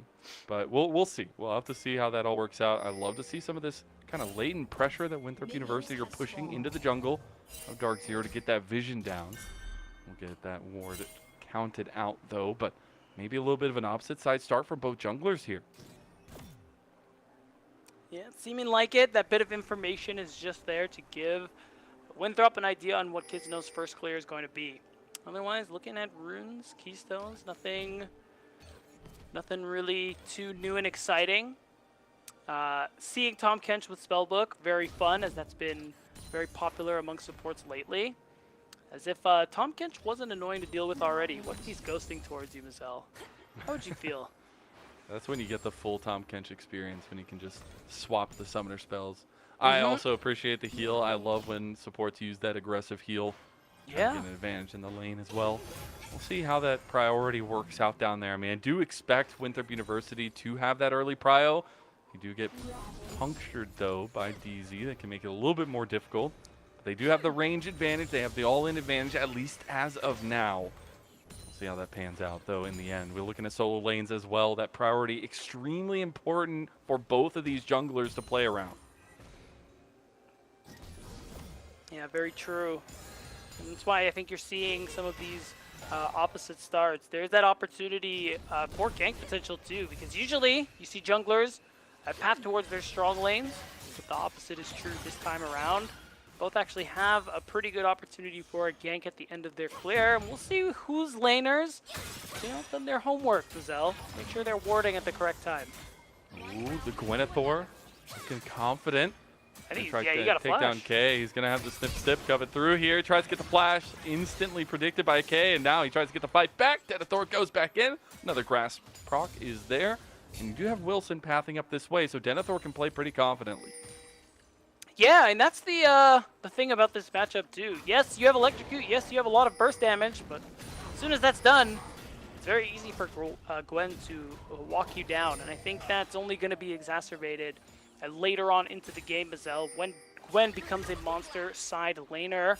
Oh, I think Wilson, he's got something. I think Kay realizes there's something going on here. Why are you playing like that, Denethor? As Wilson will be up here to get the Scuttle Crab. Should be the trade between the two. We have seen Wilson trying to get active early now. I think Kizno is probably the next to try to do so as well. Yeah, except it's going to be mid lane. This wraparound is really nice. I think the charm on the other side of the minions. Going to force the flash out of Sword. He does have the blue buff. Kizno trying to get the last smackdown onto Sword. Can't do it, but now Wilson has to run away. He is a very cooldown reliant champion. He just needs to buy time, but the charm comes through. He doesn't have the shield up just yet. Wilson's going to try to get to the turret. He does end up getting away. That will be the flash burned against Sword, though. Meanwhile, bot side only 35 in some trouble. Does get condemned, does get stunned. One more silver bolt, and then Sajid going down. And first blood goes to the man, the myth, the legend for Winthrop University, Mobility. As he tries to take down Zyko, they will get the slowdown, but not enough to kill. Yeah, but what matters is Sajid gets taken down. Mobility got that first blood. And this is, again, signature champion for this player. And the fact that they're going to be able to get a huge wave in as well and get a big recall is going to make this lane that much more difficult for Dark Zero's bottom lane. And we got to take a look at summoner spells here across the board for both sides. Mobility didn't burn anything there. He's feeling really good. The barrier is still up. I don't think it saves him in that situation. Yeah, it doesn't. And he will have it for that next fight. So I think that's very important to kind of label out. As Dragon is coming up, we could see that tempo lean in favor of Winthrop University now. Yeah, absolutely. I think Mobility coming back with the boots and the Serrated Dirk really feels good for Winthrop University's chances surrounding this Dragon. But we'll see if that's actually a priority that they want to be looking towards. Because when I think about, who's really fiending for these dragons, Gazelle, I'm leaning more Dark Zero's way versus Winthrop. I think they can afford to let some go. I think so too. Just kind of trying to buy Not cannon time in minions, that way. though. Yeah, that one. Maybe. You want that one? Can we rewind? Can we just go back a couple seconds? Undo chrono breaking. Speaking of rewind. Yeah, I mean, we're going to watch this one again. Honestly, it was a good condemn. I see the vision from Sajad. But unfortunately, you talked about that heal being really important there for only 35, and that is exactly what saves his life. Oh, engage on top side. K finally gets the brunt of Wilson's damage here. It's Oh, Denethor wow, can't get him wow. with the snip. Under 40 health there for K as he makes it out alive. Absolutely incredible. 17 says the production. And wow, that's going to feel pretty bad, but he does make it out alive. I think that's the biggest thing. Yeah, no teleport though. While the kill wouldn't have been nice, Denethor has a chance to get a pretty big wave in. And has a chance for a really good recall. So at the end of it, Gank still has some positive impact for the top laner of Winthrop University, while Kizno can't really find that angle to help his bot lane. Instead, I think it's time to set up for this dragon because Wilson showed up on the top side. Level 5, so no chance of that. Oh, they just immediately pull the bait. That's going to be only 35 flashing instinctively to get away. Yeah. Dark Zero maybe not able to go for the dragon now. Just the early dragon with Kizno. He is still hunting. He knows this bot lane can be the ticket to success and mobility. He's that target. Goes in. The exhaust comes through though and buys a lot of space, a lot of time. And Zyko can't hit the Zenith Blade. That is not going to be the objective. It's not going to be the gank. And only 35 with the take notes. I've said this before, but mobility, when it comes to his summoner spells, bro has ice in his veins. He watched that Zenith Blade and said, nah, I'm good. Nah, I'd win. And because that gank, Kizno really sacrificed his chance to go for that dragon to make those consecutive plays. And in the grand scheme, they did not accomplish much from it. The fact that mobility has both of his summoner spells, really well played by him in only 35. And it does mean that Kizno, again, all that time for nothing. We'll see if any impact comes of that pressure down there. I will say Wilson not having flash definitely takes the gas off, or the Pantheon for the time being. You still have the Grand Starfall now, so you can still make those big plays in the side lanes. And that's where I want to see Winthrop kind of readapt their focus. Because Denethor, I don't really know if anybody has a big answer to him in the side lane. We might be seeing a little bit of that now. Yeah. But Denethor was willing to go on the all-in, and I would love to see Wilson try to get him even further ahead. Agreed. Oh, no. He is going to have the flash. He can get out. He is immune. He's going to go for the plants. He's going to get the flash out of K. Denethor decides not to go with the summoner spell usage. Does go down. Wilson trying to get out on the bot side. Only 35. Trying to fight now. Trying to get something on the Sajed. But he can't do it. Mobility's trying to chase him down with the fourth shot. Mobility is reloading now. And here goes Zyko down into the graves as Sajed comes in for his own kill. It's going to be a 1-for-1 at the end of the bot side. But all in favor, it feels like, across the map for DZ. Yeah, especially with that play onto the top side there. They kill Denethor. They're able to get all of the grubs and going even in that bot lane play, especially Sajed getting a kill. That's gotta feel really good for Dark Zero. It does feel like a win across both sides of the map. And now, even though they don't have naturally pushing lanes, if they do get a successful play or if they overload with those grubs, they're gonna be able to knock down a lot of turret plates limit. Gonna be some lasting damage done. I mean, we always look in the future like, man, where did all that damage come from? Oh, right, it's the 3 grubs. Zyko looking to get some impact on top side. Feels like for the first time here in the game, after they get the swap going here, ahead of the grubs, or behind the grubs rather, and try to keep pressure. I think, in these kinds of moments, we are seeing a bit of a different answer in lane assignments from both sides. That's right. We could see a switch up in time. I think that's actually what's happening right now. I think this ends up being all right, just to give Denethor a bit of breathing room, maybe a more favorable matchup. But no, instead, Winthrop want to keep their lane assignments as is. It's worth noting, first dragon still up at 10 minutes. Neither team has really prioritized that one. I think both teams have scaling tools, but again, I think Dark Zero saw something they would want to be working towards, but instead Kizno's been using that pressure for ganks, for dives, and I think he's doing it right now. If we're looking at like what the end goal is, what the end game, if you will, is for both teams, I mean, the scaling comes from Denethor and Sword. There is some sort of scaling of mobility, but he's always going to be a cleanup on the Jhin. Yeah. I think when you're looking on the other side, obviously Sajed is going to be monstrous as time goes on as well. And so you have to look at what those kinds of end goals are going to be for the sides. As Dragon finally started up, it's not going to be left all alone for too much longer. 11 minutes in, first Dragon goes over to Dark Zero. Yeah, it's very late first Drake, but still, now Soul is something that they can look to play for in those later stages. I agree with what you were saying about the scaling tools being there, where they are for both sides. I think Dark Zero, again, Soul, a nice thing for them to have, especially if Denethor continues to grow into that expected side lane threat. Only bright side for Dark Zero is that Denethor, he's down like almost 30 CS on K. I think that death that he had earlier was in a really inopportune moment, and now he's been forced to 1v2, which is not fun. You just got to survive. A little bit more of the sauce though for Winthrop last game, although they did end up fighting a little earlier, and maybe a little bit of the reason why they did end up falling in that game #1, but here they do have some options for it. 2 kills on mobility though. I want to see them put this into a point of pressure, put this into something. As the serrated Dirk, he's almost going to have that first item completed as well. Try to get some pressure. The first item spike, second item spike, third item spike, going to feel really good. You're not going to be that same hyper carry that the Vayne is for Sajed on the other side, but you can really set up these other weapons on the side of Winthrop University. Yeah, big thing, of course, Wilson and Sword, still a really strong combination. Sword has a lot of opportunities to get some good shockwaves in. When you consider the effective range that Dark Zero are playing with, he's a lot of power with that orb to be able to set up some really big team fights. So he's someone to be keeping an eye on out for those later stages of the game. But for now, Lennon, the current stages of the game, nobody's fighting. We'll get something soon probably because Rift Herald is coming up soon, but I know this isn't the exciting gameplay we usually want to see. I gotta ask you, Beatdown, though. Please. A very important question. I promise you it's not anything about Jenny. It's not at all unserious. not anything about that. Okay. Is Gwenethor the best nickname we've ever had in NACL? Wow. That's a really good, it's a really unrelated good Jenny question.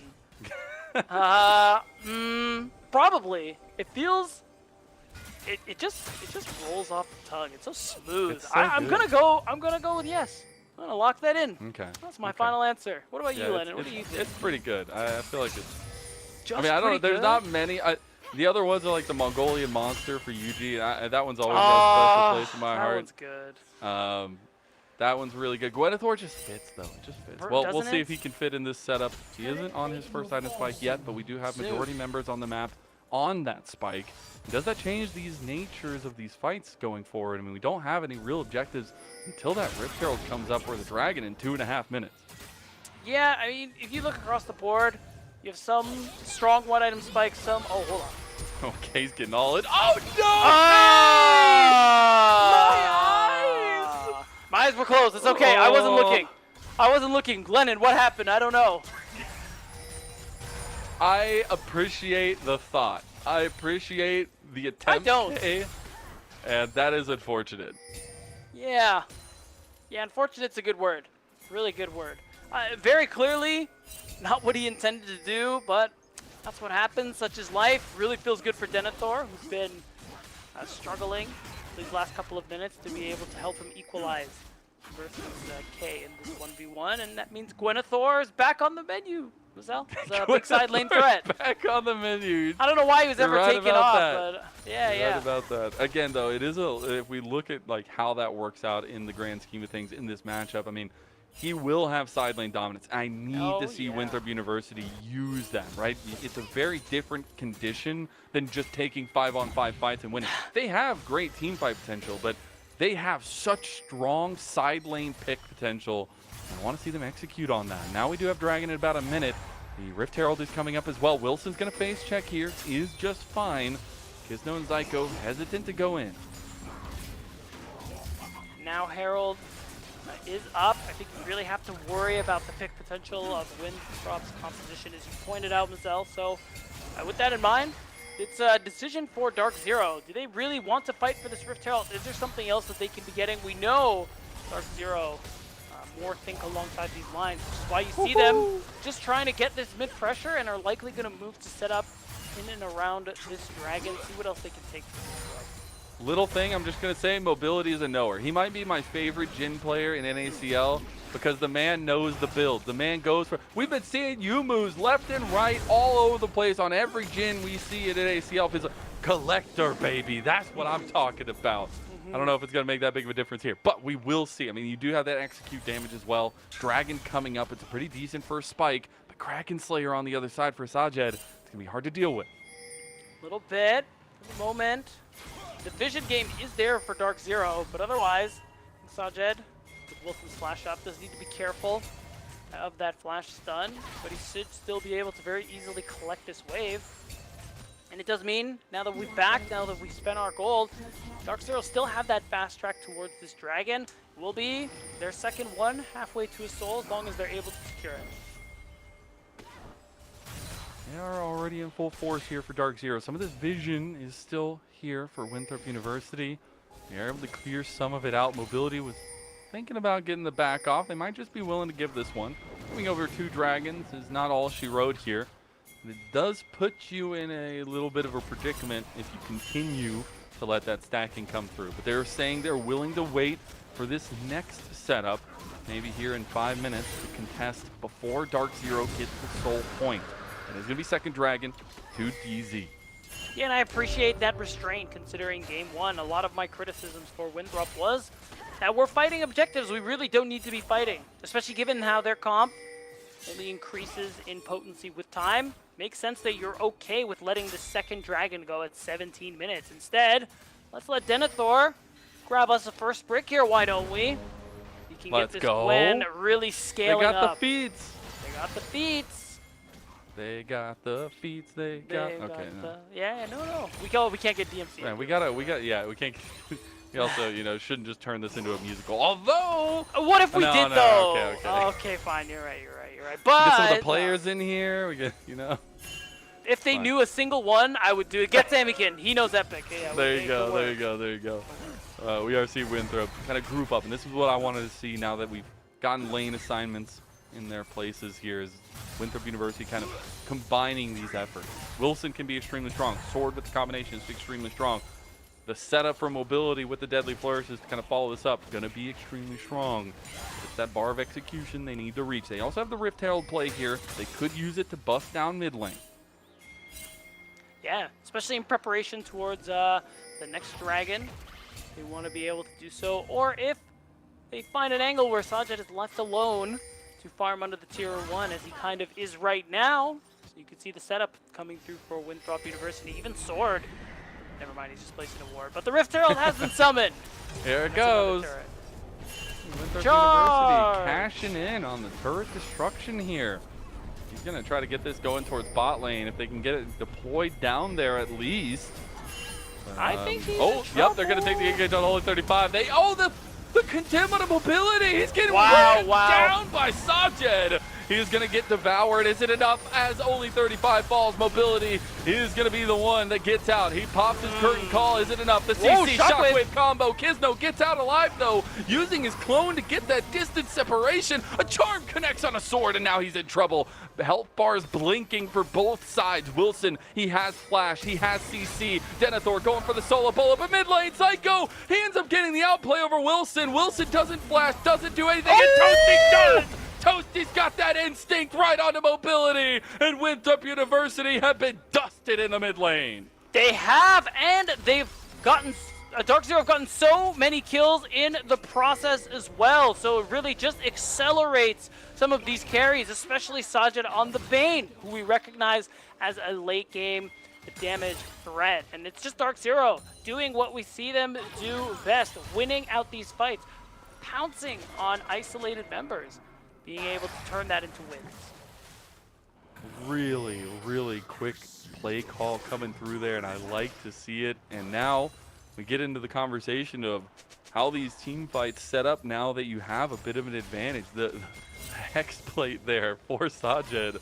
It's some real strength that's pretty starting funny. to bubble up through for this Vayne. That kind of end-all, be-all we talked about. That's right, and that bit of health is definitely not nothing. I think it's something he's going to enjoy a lot. Those recent buffs have made this item a little more attractive for a variety of champions. So now with the Otacon spawning, I think he'll have a chance to show us what it can really do very, very shortly. And that's why I loved this matchup between the bot laners. But right now we gotta look at the match in the top lane. K got him. just getting soloed out by the Gwenethor. And that's going to be terrifying because, again, nobody can deal with him in the side lane. They're going to try to get a pick in mid lane. They try to take down Wilson. He has the shield still up. The Cyclone not going to be nearly enough CC to get him down. At the back being completed by Toasty, but a very aggressive one. As that second tier turret goes down to Denethor. Yeah, that's why you're seeing Toasty try to recall. Someone has to answer the Gwen and that 1v1 potential that we've been talking about this whole game. And it's really starting to come online, Sajed. He is causing problems. He has been playing basically like I don't know what the term I'm looking for is, Vizel. Very aggressively, the very edge of his limits. On the Xayah, on the Vayne. Dude, he's pushing it. And I love that. He is indeed, rightfully so. One of the best performing ADCs in this split as a whole. And picking up the slack anywhere it is for DZ, and now they get the condemn into the wall. The charm goes a little bit wide, but nobody can come over the wall. Zyko and Toasty, you're there by yourself. Zyko, you might have to try to get out of this one. TP coming in a little bit late. The shockwave's going to be used there by Sword. Now you have reinforcements by Dark Zero ahead of this dragon. Wilson trying to work his way around here, but he's got to be the kind of face checker. Only 35 can try to be that as well, but the dragon getting lower and lower, and this would be sole point for Dark Zero. Yeah, the charm from Toasty is going to be really important. Can they play keep the away? Flash play from Wilson. He tries to get the play, but is it enough? Between Worlds going to be popped. Dragon is there. Winthrop did not get the pick they wanted, but they do get one in the end with Denethor. A pick goes right back. Sajed getting another one, getting a second one, and he is just weaving in and out of this Winthrop team. He's trying to now face up against Denethor, and I think that's a little bit more scary. But the rest of Winthrop's University's members need to try to get out. Luckily, Papa Denethor is there to guide them to safety. A very contentious fight, but still a sole point for Dark Zero. Yeah, that's the important thing here. They go 2 for 1 in terms of kills, and they collect that third dragon. Even with the Drake stacking starting late, we're looking at a pre-30-minute Soul here, and Dark Zero winning every single one. Does mean they can get themselves a really powerful buff. All right, K brought friends this time. Denethor maybe still looking for the kill back on a K. Grant Starfall going to be used to it. Now Zyko's caught out a bit. He's not tanky enough, but the double Cyclone is there. They do end up getting that setup between the two of them at least. Wilson now going to get the re-engage back, but K's trying to finish him off. The weird thing not going to hit. The Devour coming in clutch there for only 35. The rest of DZ are trying to surround. They won't find Wilson in the end, though. Sajed was looking for an aggressive look. He's actually going to look on a lane 35 now, too. Does still have the condemn, as now they move on to the Atacon. Without Wilson here, without a Grand Starfall, he's going to have to redeploy out of here. He has the Hex Gates, but this is going down so fast for the Vayne. Yeah, I think the Hex Gates maybe will give him a chance, but the way this is going down, it's looking like it is over. The rest of Winthrop University, they are going to have to delay them so Wilson can participate in this fight after. Gonna catch out with the deadly flourish on Toasty, forcing the ulti out. The Atacon does go down. Permanent buff secured. Oh, Zyko going for an Omega flank now. Sajed is caught out now. Denethor is here. He's gonna flash over the wall. Denethor almost has his flash. I'm sure he would follow that if he did. But that is not gonna be the case. Zyko just went on a wonderful journey. Meanwhile, Sajed is so terrified he just walked all the way back to base just in case he was gonna get ran down by the rest of Winthrop. Yeah, you got to be safe. You got a big win. You don't want to give away any kills in the meantime. But still, walking away with the Otacon, just another huge win for Dark Zero. They were able to get all that experience. They have the buff that persists for the rest of the game as well. So they've just maintained such strong objective control this game, even stronger than they did in Game 1, where they also got themselves a Hextech Soul. So we're a few minutes away from Dark Zero getting a really strong buff. And the only solace for Winthrop is that they're actually the ones who are slightly ahead in gold. Yeah, they are. The problem is, though, there's a lot of standing gold on the map. All the turrets still available for Dark Zero, and they have the 3 grubs. So as soon as those start falling, that global gold, the local gold, going to start sinking into the pockets. I actually love it. Denethor already has an elixir, by the way. Yeah. He realizes that there is a momentous fight on the way, especially when that soul comes through. It's the second game where we have a Hex Soul, and we all know how powerful that can be. Yeah, and I think to kind of elaborate more on the gold being where it's at, basically even, a lot of Winthrop's gold, and the reason they're at this point is because Denethor is so strong. He's been part of many turret takes, he's got a lot of kills, and a good amount of farm. He's caught up to K. So if there's a fight, and Denethor is not around, Winthrop are definitely behind, even if it is a 4 versus 4, so something to keep in mind. And checking on the matchup that we really wanted to highlight in this ADC potential here. You remember how I said this sucks for Jhin? Well, we've passed the point that it feels okay for Jhin. Now Vayne, anytime he sees him, will just run him down. Yeah. So Mobility has to play very far back, very respectful, and still try to get in this pop shot damage on the Jhin. So if anybody can do it, it is Mobility, but his stacks are against him here. Yeah, that's right. Of course, while things are slowing down, we want to take a minute to remind you guys that this league is sponsored by ProDiff.gg, where you get one-on-one coaching for the pros. Go ahead and scan the QR code to get some one-on-one coaching from active or very recently active LTA North and NACL pros, so you can get the best coaching out there. As we take a look back into this game, the dragon is on the horizon. It is spawning soon. Dark Zero have gotten their resets. Not yet. Okay, I was going to say third item is finally there for Sajed. He does get the Phantom Dancer. It's going to feel really good in some of these fights. We have to look at the other item spikes as well across the table, and especially on Winthrop University's side. That's right. So Winthrop, Mobility, not really going to hit that third item. It's looking like he won't get the opportunity, but still, we'll be able to offer a lot of utility. Here we go. In the fast play, Denethor has a side angle though, and Zyko realizes that. As they do, they back away. Zyko losing a lot of his health bar feels really bad. I mean, they still have an incredibly strong and tanky front line for Winthrop University, and I love that Denethor has decided to pull his resources into this fight. This might be the breaking point. As the charm goes through, a lot of damage goes on Wilson. Solar Flare is going to be used, though, so that's your long-distance engage, and Winthrop University are just going to start this one up. Dark Zero don't need to fight this, but it looks like they want to. Yeah, I mean, they're here. They have the tools, but it's Kizno who we got to look out for now to force this fight. This dragon's going to be a flip. Tries to get a charm on Wilson, isn't going to do it. It's going to be He smote got away it! by Kizno. The Hex Soul starts to reap its benefits. K explodes the front line. Denethor is down, and that means that Winthrop University are routed one by one. And no, he steals it. The Penta was stolen, but I would give it to him anyways. Toasty just decimating Winthrop University. Great fight and a soul earned for Dark Zero. Now they once again have that strongest Drake buff available with that Hex Tech Soul. We're going to watch this one again. Really good use of the Hex Portal. Toasty at the end of it, he does miss the charm, but what matters is he has Wilson's attention. And that gave the perfect opportunity for Kizno to jump in there, steal that dragon, and as soon as you get that, you have the buff, and you can see immediately the value Dark Zero were able to get off of it. That is brutal. The moment that felt like the breaking point, like we had said going into the fight, it is broken. Winthrop University now down 3,000 gold. They're starting to lose all those outer turrets, all that standing gold, and this Hex Soul is just so hard to deal with. You get slowed down every which way. You're getting ran down now. Zyko goes a little bit ham. They end up getting the kill at the end, but Zyko's going to die because of it. There is the curtain call pops. It's going to be Sajed trying to dodge out of this one. He's going to get hit by 2. Does dodge the 4th shot. Wilson going for the flash. Shockwave! He gets the kill. No! It is going to be the kill going to shut down to Sword, but he ends up trading his life for it. Meanwhile, another charm not going to connect, but the TP coming in. Denethor says, I'm tired of seeing you make this happen against my team. He wants to give some support here, but Kizno, he just lost his support. He's going to try to get away with the Krugs here. He might just make the great escape. He's healing up a decent amount. Nobody's coming to save him. He's going to turn back on a sword, try to get the kill, try to go down. He does end up falling to Mobility.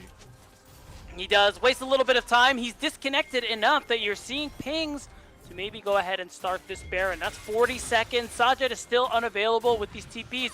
I think this is going to be a pretty crucial moment here for Winthrop University. Even with gold where it's at, they are really far behind in terms of combat potential for what we've been seeing so far. So Winthrop feeling desperate. They got to start this Baron in hopes that they can get themselves back in it. I like this play. I like this moment. I mean, you are on 2.5 items for Denethor. He has the Seekers as well. Here comes the Grand Starfall to kind of join. K has TP'd in, and this is getting dicey. Winthrop University, the walls are closed again. The Between Worlds has gone through. It should be the Baron going over. It does end up going to Wilson. Winthrop University, though, will they come away with any purple capes? Those capes are tattered and bruised and cut down as Winthrop University lose everything off the back of that Baron play. That's right. All they get is the upfront gold for finishing, but they get aced in the meantime. So their base is basically going to get decimated as we're still looking at 30 seconds for almost everyone on Winthrop. And this is a combination I had been so happy to see come to fruition, to see actually perform. Toasty and Sajed, the two Wonder Star prodigies. It feels like that next generation of carries in Tier 2, and they're showing out in this series. Oh, they absolutely are, Mazel. They are looking deadly. It feels like Winthrop can't do a single thing about it. That Baron play was one of their last chances this game to be able to make something happen, and now they got aced off the back of it. I think things are looking very dire for the Eagles. It is indeed. Might need to open up a sanctuary at some point. As third item spikes are finally coming in through for Winthrop. A little bit delayed for Denethor because he did stop off for that Seekers. He does have the two needlessly large rods. Third item's going to be really big for the Gwen. But now this is DZ's domain. They can do whatever they want until that Elder Dragon spawns, and if you let that go, it is GG easy. That's right. Now, Winthrop have to group as 4. They want to exit their base in any capacity, if they want to lay down any little bit of vision. So, with that in mind, it's just more Tier 2 turrets that are going to fall and more gold collected by Dark Zero. At least with Winthrop, your only real hope is that Dark Zero overextend, and you can get a big team fight win off the back of it. And Dark Zero, much like in that game number 1, maybe respectfully, maybe reserved, one of the two R words, I guess, just for the way they've played these two games out. They know they're in a monumental advantage. They know they have complete control of the Rift, just like in game number 1. They are just taking the advantages that are given to them. That's right. And for Winthrop, you're hoping an advantage is thrown your way, Vazel. Nice little toss. It's a really difficult position to be in because at this stage, hoping for your opponents to make a mistake is a pretty flimsy shield to lean on. Oh, Kay has just been baiting about the charm and the 3-man knockup from Oh the my Cyclone, God. and it might just be a windstorm. It could just be a Cyclone. It's Dark Zero completely destroying Winthrop University here in game number 2. Yeah, and I like this from Dark Zero. Not necessarily pushing for the end, even with these long spawn timers. The best play here, just recall, set up for the Elder Dragon. You said it. Once that goes down, it's GG easy. So Dark Zero looking across those T's, dot those I's as Sajed. He's just going to stand there menacingly. Goat. Wait, okay, he's actually, that's king behavior, man. That's what I like to see. Cooking here. I love this guy, man. Yeah, he is incredible to watch. And you have to look back to kind of the reason why we're here for both teams, and it's definitely been Dark Zero favorite here today. But both teams lost 0-2 in the first round. Both teams had really big failings in their first outing in the playoffs, in the most important playoffs for both organizations in NACL history, right? And I think we do get this awesome collegiate showdown in that lower bracket. But Dark Zero felt like they shouldn't be here in the first place. It was already a disappointment to be here. So to see them step up like that and completely wash away a lot of the feelings from that first round, that feels good for any Dark Zero fans. Yeah, it's gotta, and it must be at least somewhat a relief for Dark Zero themselves. Series not over yet, job's not finished, but still to be able to get this kind of a lead so far really does at least somewhat have to make up for that disappointment of losing that first series, especially in such a fashion, because credit to Dorado, they've been playing well, but to 2-0 Dark Zero, I mean, something crazy happened. Yeah. This is a team that has their eyes on the prize. One of the conversations we've had about the end of split. I mean, Dark Zero are in that conversation to be in that promotion tournament, but they have to make it there. Now they have to make this lower bracket run, and they're starting off in dominant fashion so far, essentially taking a 2-0 start to this best of 5 as Mobility just gets blasted by K, and the rest of the team will surely follow that death roll as Kizdo steps in, takes down Sword, and nobody dies! Despicable Dark Zero as they take a 2-0 lead at Winthrop University. They've got 1 life left, and that is it. That's right. Dark Zero 1 step away from moving on in that lower bracket and saying goodbye to Winthrop University. This is more of what we expect from the Dark Zero roster, and it is good to see overall, even if it does mean we might lose Winthrop. I mean, this is always a matchup that I love to watch. It's potentially will be the final time we see it, at least this year in NACL. It's always a matchup when you know a lot of the players have a lot of connections to each other, but as well as, you know, on their own specific teams, some of the roster building that we've seen from the 2 squads, and you can't hope to have an expectation like this, at least for Winthrop University, to try and get back into the series. It has looked really tough, but this is a team that knows each other well, that knows each other on how to fix issues in the series, and I really hope we get to see them at least get this game under wraps, get us to 4 games. I want to see Fearless used a little bit more as well, but so far Dark Zero are handling business easy style here in this series. We'll see if that's the case or if Winthrop University can bring us to 4 after a short little break.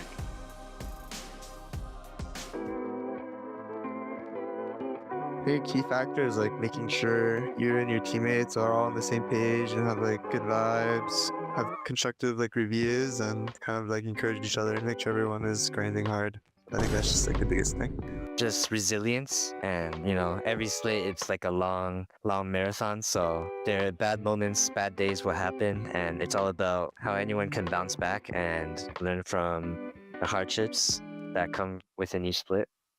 I think while playing the competition during practice and matches, it's always important to have fun. Enjoying what you do is important, not just in the league, but whatever aspect in life. I think naturally, if you enjoy or have fun doing something, you'll be naturally talented. And I think that's a key factor for competition, League of Legends, or just anything. Well, with Best One regular season, just making sure that you make playoffs. I think this was similar to what happened in LFL 2, where they had Best of 1 regular season and KCB were like 7th seed or something, and they got 2nd place. I really just think that with Best of 1s, like really anything can happen. So as long as you're just winning some and getting to playoffs, like I think everyone will have a chance to really go far in playoffs. So I think like just give yourself the opportunity to scale into playoffs and be the team that you want to be. I think key factor is being able to grow faster and catch up to these NACL teams as a team. You know, of course, I think we absolutely have the ability to do so. So I think as long as we stick together and don't mental boom, I think we got this.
Welcome back, everyone, to NACL Split 2 playoffs as we get to a 2-0 lead in this best of 5. over Winthrop University in favor of Dark Zero. I'm Mazel. I'm joined by Beatdown Boulevard, and 2 games back-to-back of utter devastation being wrought by DZ. Well put, Mazel, because utter devastation is a perfect metaphor for what we've been watching. Game 1, Winthrop, some questionable choices on how they wanted the team fight. Game 2, Dark Zero just putting on a clinic and ripping Winthrop to shreds in almost literally in every single team fight. It was just close feels like for a little while, but yeah. Yeah, it was. But it feels like Winthrop just can't do anything right against this Dark Zero roster who are just playing out of their minds. Again, this is more of what we expect to see with this roster. This is why, as you said, they're in that conversation for top 2, potentially making it to that promotion tournament for the LTA North. This is the gameplay that we expect from them. And it's just, I still look back at, anybody could say what they want about it, but finding Supernova and Dark Zero in the lower bracket on both sides of the bracket, like, what do you do, man? These teams have been so lethal all split long, and now your life is on the line against them because of the mistakes they made in that first round. It's like you're being punished for being in this lower bracket, and you are indeed with that last life. So Winthrop University, they need to pull out all the stops, they need to pull out all the magic, get mobility into a place of promise here, get that guy on some hyper carries and let him work, because it has not worked so far for the Eagles. No, it really hasn't, and you can even see how much work Dark Zero have been able to get done in the stats. Again, it's been a lot of domination around these objectives, not even looking at the damage stats. Just the fact that around these neutrals, Dark Zero have had such a high rate of success this entire series, and unless Winthrop do something different, I fear that's going to continue, and we won't get that 4th or 5th game that you and I are hoping for, Mazel. And it would feel Omega bad, obviously, an entire year's worth of work, all the efforts, all the kind of focus that we've seen.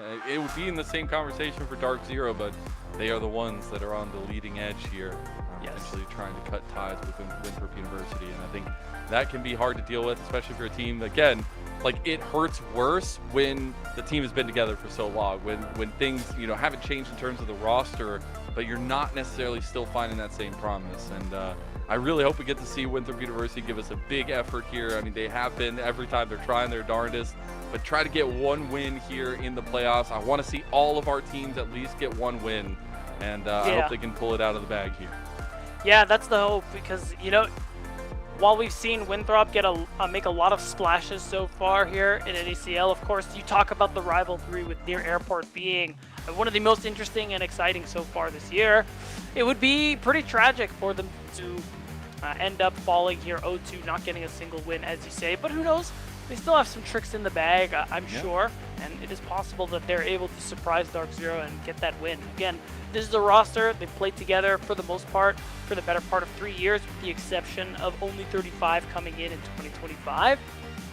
And you got to imagine, with that comfort, with that knowledge of each other, there is something they can pull out to be able to get a win. And see exactly how that works out. Game number 3 kicking off. We get them on the blue side for Winthrop, at least, banning away the Varus and that Jax and the Vi this time around. So changing up the bans a little bit. On Dark Zero side, it's still that Lucian, still that Azir. That's right. I can't imagine. What am I expecting? Probably another ban on the Gnar for Denethor, especially with top laners being removed bit by bit. You don't want to give him that option. There's the Yunara. So give him a hyper carry. They are, as Yunara can be so deadly. And as soon as you hit that 2-3 item spike, you really start to soar. See what the answer is going to be for Sajed. He's been really willing to try to take these counters, try to take these kind of lane setups in the 2v2 as well. Yeah, we'll see if he wants to actually pick something early on. I think now that Talia that you were talking about is probably going to make an appearance with that Xin pick going through here.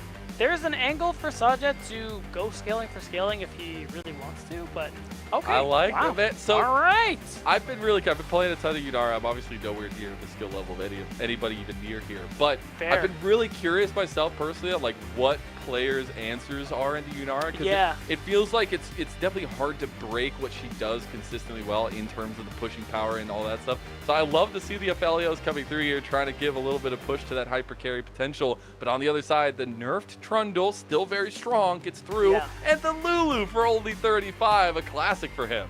Yeah, that's the tough part. Unless you're immediately going to go Thresh, of picking the Aphelios this early when jungle isn't up for Winthrop, just because of the fact that, yeah, honestly, this, if I'm being honest, this would have been an angle where Tom Kench would have kind of been sick, but it's already been been picked, which is fine, because yeah, you need that Dark Passage to kind of help you get around that Trundle pillar, because you know Aphelios not so mobile.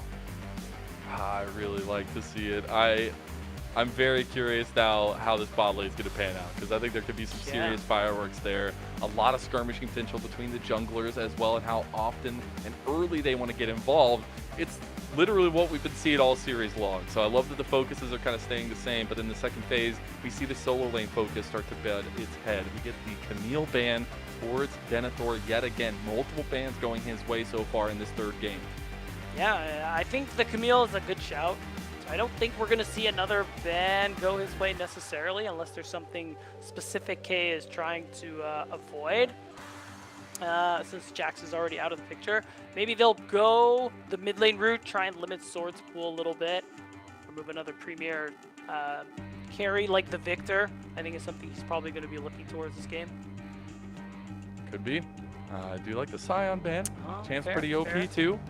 Trying to take away some of the tank matchup, but we are just going all in on the top lane. Yeah. Realizing that there's a lot of potential up there for Denethor to try to get the better of K. Is that York is also going to be banned. Big potential there. I do wonder, are we just getting into those pocket picks? Is Denethor going to be able to pull something out that really kind of enables this composition and really enables this dual carry style that they love to go with? Fair, so they'll ban the Victor. I thought Toasty might be hesitant to play it just because of the Trundle, but Winthrop going to choose to respect that regardless. I mean, mid lane, we talked about it. I think it will be Talia for Toasty. You do have a lot of, you have a lot of playmaking potential with the flick, the wall, things like that, and you give K the opportunity to last pick. Which is a burden to bear. I like it.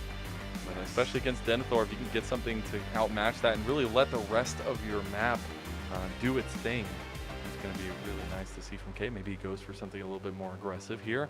But right now they have so much damage potential, so much team fight potential here on the side of Dark Zero. It's going to be the play locked in now for Sword.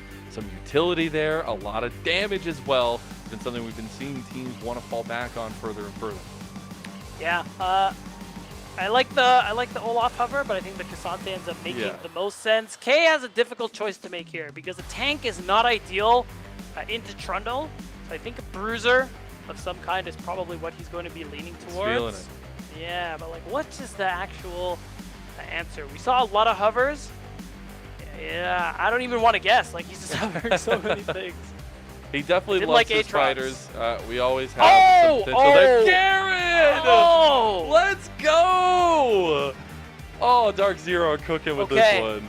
So side lane pressure there now. The Garen is going to be extremely hard to deal with. Yeah, so it's a good matchup into the Cassante, which is a really nice read already. But also, I mean, you don't actually build any tank stats, even though the W does give stats as Garen. So it's kind of a nice way around the whole Trundle subjugate thing. So it's kind of like picking a tank without actually picking a tank. For his purposes, he's picked a solid frontliner, which I think what's really important here for Dark Zero. Wow, that's so interesting. Now, I got to say, Winthrop, though, they've set themselves up with a kind of stock standard team fight setup right now. I think really big eyes on mobility. You had some moments in game 2, some moments in game 1. You gotta have a mobility classic here in game number 3 to keep Winthrop University's hopes on the line. And he has done that time and time again for this university, for this organization, for this play, at least in Winthrop University's runs through NACL. Yeah, again, most of this roster has been together for these last couple of years, and throughout it all, mobility has been grinding away in Tier 3, in Collegiate, to try and make it here to the stage in Tier 2. And since then, Ian Winthrop have had some good performances, and let's hope to see one more today, because again, whoever loses this series, the season is over. It is only August 21st, but we won't see them until next year. Yeah, and that's a big break there, as we got to get your votes in chat on who you think's going to win with these drafts. Will it be the Yunara carry special from Mobility? Will we end up seeing Dark Zero continue to dominate the objective-based setup? WU or DZ in the chat. Make sure you get your votes in there. And a lot of pressure mounting for Winthrop University, a lot of building. I mean, there was a reason why towards the end of the last regular season, especially into playoffs, they were finding that success. They were playing a ton of games together, flying all over the country, finding lands, playing through multiple different tournaments, and all of that experience butted to a head in that playoffs. They didn't make the deep run they wanted, but they made a mark nonetheless, and I really want them to try to make a mark here in this second split, in the end-all be-all split, as they find themselves against a Titan like Dark Zero. Yeah, it's going to be really important for them. And on Dark Zero's side, they just got to do more of the same. It's been a great series from them so far, top to bottom. I think they've been really looking good and playing more like the Dark Zero that we know them to be, more like the team that we expect could very well be in the top 2 to make it to that promotion tournament. So Winthrop, a big challenge ahead of them. As a Dark Zero, it feels like it's just more of the same. Yep, don't fix what's not broken, I guess, in a lot of ways. And again, it does feel like they got themselves back into shape after that devastating round number 1 for sure. If you want to get yourself back into shape in any way, shape, or form, though, make sure you go check out prodiff.gg, scan that QR code, get some one-on-one coaching from pros and coaches in the LTA North, NACL, and the ERLs. Send them some videos, you'll talk with them, they'll tell you what you should be doing, and you can level up your gameplay just like them. And Lennon, let's hope Winthrop can level up their gameplay as well going into this potentially final game. It's going to be really interesting, especially seeing the Aphelios from Sajid, a champion who has not really popped up much lately. I like it as well. It's a champion that I enjoy watching, and I think something that's worth noting is that even though you are outranged, because double ranged is what you're working with here with the Yunara and the Lulu, there's those angles. If you land the hook as Thresh, you can use some of that early game damage that Aphelios is working with. Yeah, and a lot on the line here as we crest over into game number 3. We're getting oh so close to hitting the map, and the sky might start darkening for Winthrop University, but you always gotta get your throps out. I want to get those all in chat as much as possible. All the energy that this team possibly needs, because they need everything they can get. It is dark, it is full of terrors out there, and it is Dark Zero who is the nightmare. It is a 2-0 lead for Dark Zero. Can Winthrop make a miracle happen in another split of an ACL, or will this be their doom? Game 3 kicking off now.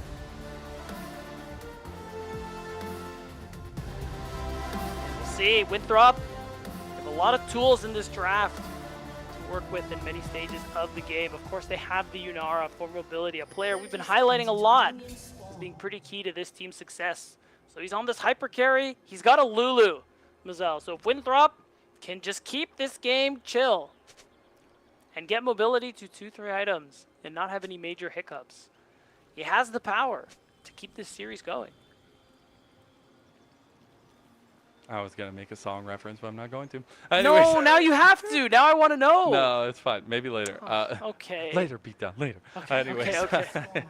I'm very curious, though, as I want to see if we end up getting that bot side pathing for both junglers, because both of them can fight. And we have seen kind of unique paths from the both of them. But I also expect a lot of that focus to be down towards this bot lane, because as soon as one side gets a little bit of that lead, we've seen in both games already in the series that has led to a snowball. That's right. That's something that Winthrop historically has done very well as a common strategy. So if they're able to do that and allow their carries and mobility and sword to get ahead, or even stay even this game, I think they will have a lot to work with in terms of being able to close this out, take us to a game 4. So that's why my eyes are on Wilson, eyes are on Kisno, and both these junglers, see what kind of early success they can get for their team.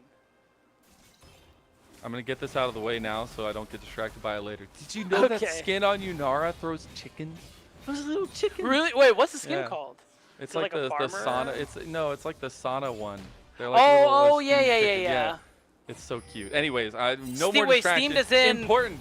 Wait, no. I need to know. I need to Okay, know. I what? need to. What? So, What? so when you say steamed chickens, you don't mean like cooked, right? Like they're just No. They're just living chickens. Like, 'cause they're at a chickens. sauna. 'cause At a there's, you know, sauna. there's That's a what lot I of thought. steam. Yeah. Yeah. I just needed to know. Okay, Yeah. I'll keep an eye out. Thank you. Yeah. They're really cute. They're really cute. Yeah. Anyways, all serious face. All serious, This is that's this is right. the biggest moment. Anyways, no, but I do like this push power coming through. And again, this was something in draft that I really wanted to see is what this Aphelios answer into Yunara looks like. Because we do not see this as an answer, right, a lot of the time. No. But they were willing to give over that Yunara, knowing it was going to get through, realizing they wanted to ban other priorities. And I want to see if that answer is going to come true here. If Mobility can really pull out that 2v2 that has been going Dark Zero's way all series long. Yeah, right now, double range means overall, the push will definitely be there for Mobility and only 35. Hold on. You can't be going down like that. Q3 hits. He does have the shield, but he is not going to survive here. Denethor going for the flash predict, but K delays it. Still got him! gets clapped. First blood for Denethor. Damn! Take away the Gnar, it doesn't matter. He's gonna find a way to get the solo bolo. This is supposed to be a good matchup for the Garen. K still goes down. It's been dicey this last game, too. He almost fell multiple times to Denethor this time around. That's true. It does pay through. Got to take a look at that first blood. Yeah, I mean, really nicely done. Denethor landing all the Q3s, getting the knockback, basically created this whole opportunity. So overall, just executed really nicely, and just more of what Denethor himself has been doing individually this whole series, especially in that last game on the Gwen. He needs to be the counter to that setup for Mobility. He is the other side of the sword, it feels like now. Even on the Cassante, he's going to have so much backline access if he can find the right angle. Let's see if they can do so. Early pathing from the junglers is going to pan out to these backs, to these resets. We have been getting pretty late dragons. There is going to be some push power coming through bot lane now that Mobility is reset. That's right. So now with that wave in, I mean, Mobility is going to be able to catch that one. Like the both carries. Oh, hold on, Toasty. Oh, Toasty's just walking into it, trying to get over to Zyko, and there you go, gets out with the Dark Passage. That sentence is going to hit on the other end for Zyko as well, but he gets Toasty to safety. Yeah, big deal. Especially because in that gank, Sword is the one who flashed to dodge the seismic shove. And Toasty, he holds on to all the summoner spells, so does Zyko. So 3 people, no sums. That's the power of the Thresh that Dark Zero are working with. I don't know, Kay. It's not looking like it should. It's making me question. It's making me question this matchup. He will get his regen, obviously. That's the whole bend and break of the Garen. Yeah. So a big push coming in bot lane for Winthrop University. It will be Wilson pathing down this way. Not going to be in a space to immediately start up the dragon. It might be good timing to do so. Toasty is going to be spotted on the roam here. That's right. He's just going to settle for laying down a bit of vision around this dragon. Nothing really is going to come of it just yet. So I'm curious. I think Dark Zero kind of playing out this early game the way they need to, not really forcing anything, especially because I think the top side that they're working it with on the side of Winthrop is just kind of better at this moment. So instead, we're just farming, and Zyko is helping, you know, reduce the impact of some of the plays Winthrop are going for. And I think it's going to be more of the same until we see those first items come through, or at the very least, Kisno hit level 6, have access to that Crescent Guard. That next mark is that level 6 point. I think both teams do get some enabling of their fight pressure once they do hit that. Obviously, I think ultis will always do that.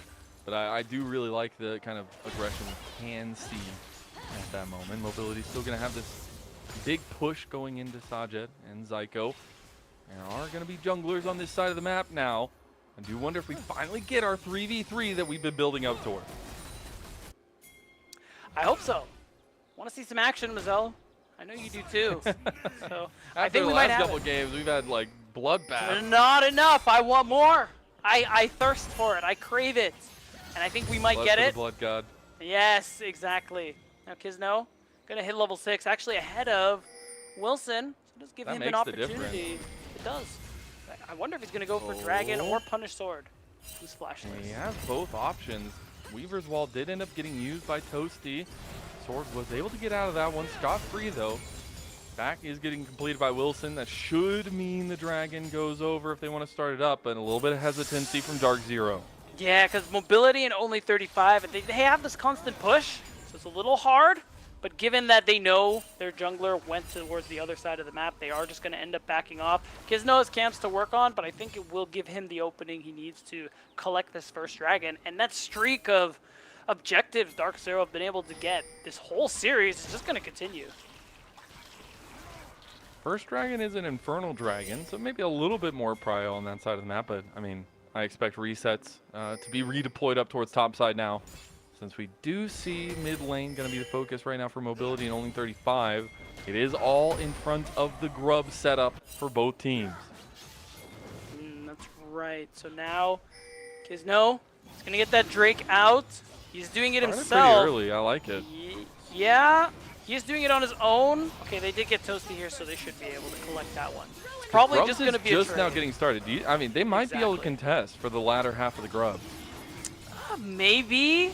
It's kind of tough. They're only just now finishing the dragon. I think as long as Wilson plays well with his smites, I think he's going to be able to get all three.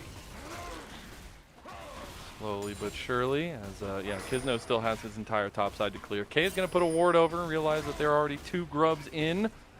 And Wilson will save his smite there, so we will be able to secure all 3. Kizno will just go back to farming. That'll be big objective focus for Winthrop University. Going to get those grubs again. Yeah, and it also does mean they get a position where they have many people hitting a turret. They're going to be able to rip that one to shreds. Could see Denethor take advantage of that like he did with the Gwen in the last game. Or maybe if Winthrop want to sack another dragon and use that to rush first brick, that's an option for them as well. I like the amount of damage you can get down. I mean, grubs on Yunara is actually insane against turrets once you get the stacks going for yourself. But right now, I want to see if we can stem the bleeding anywhere for this topside. K is going in onto Denethor. He does have Kizno right there beside him. He's going to actually find an angle on that side of things as Wilson is pathing down towards bot side. I will mark that we have some CS differential on both sides. I mean, Wilson will be able to catch up just a bit. Mid lane, Toasty is still a bit of an advantage. Sitting there almost at 10 CS a minute.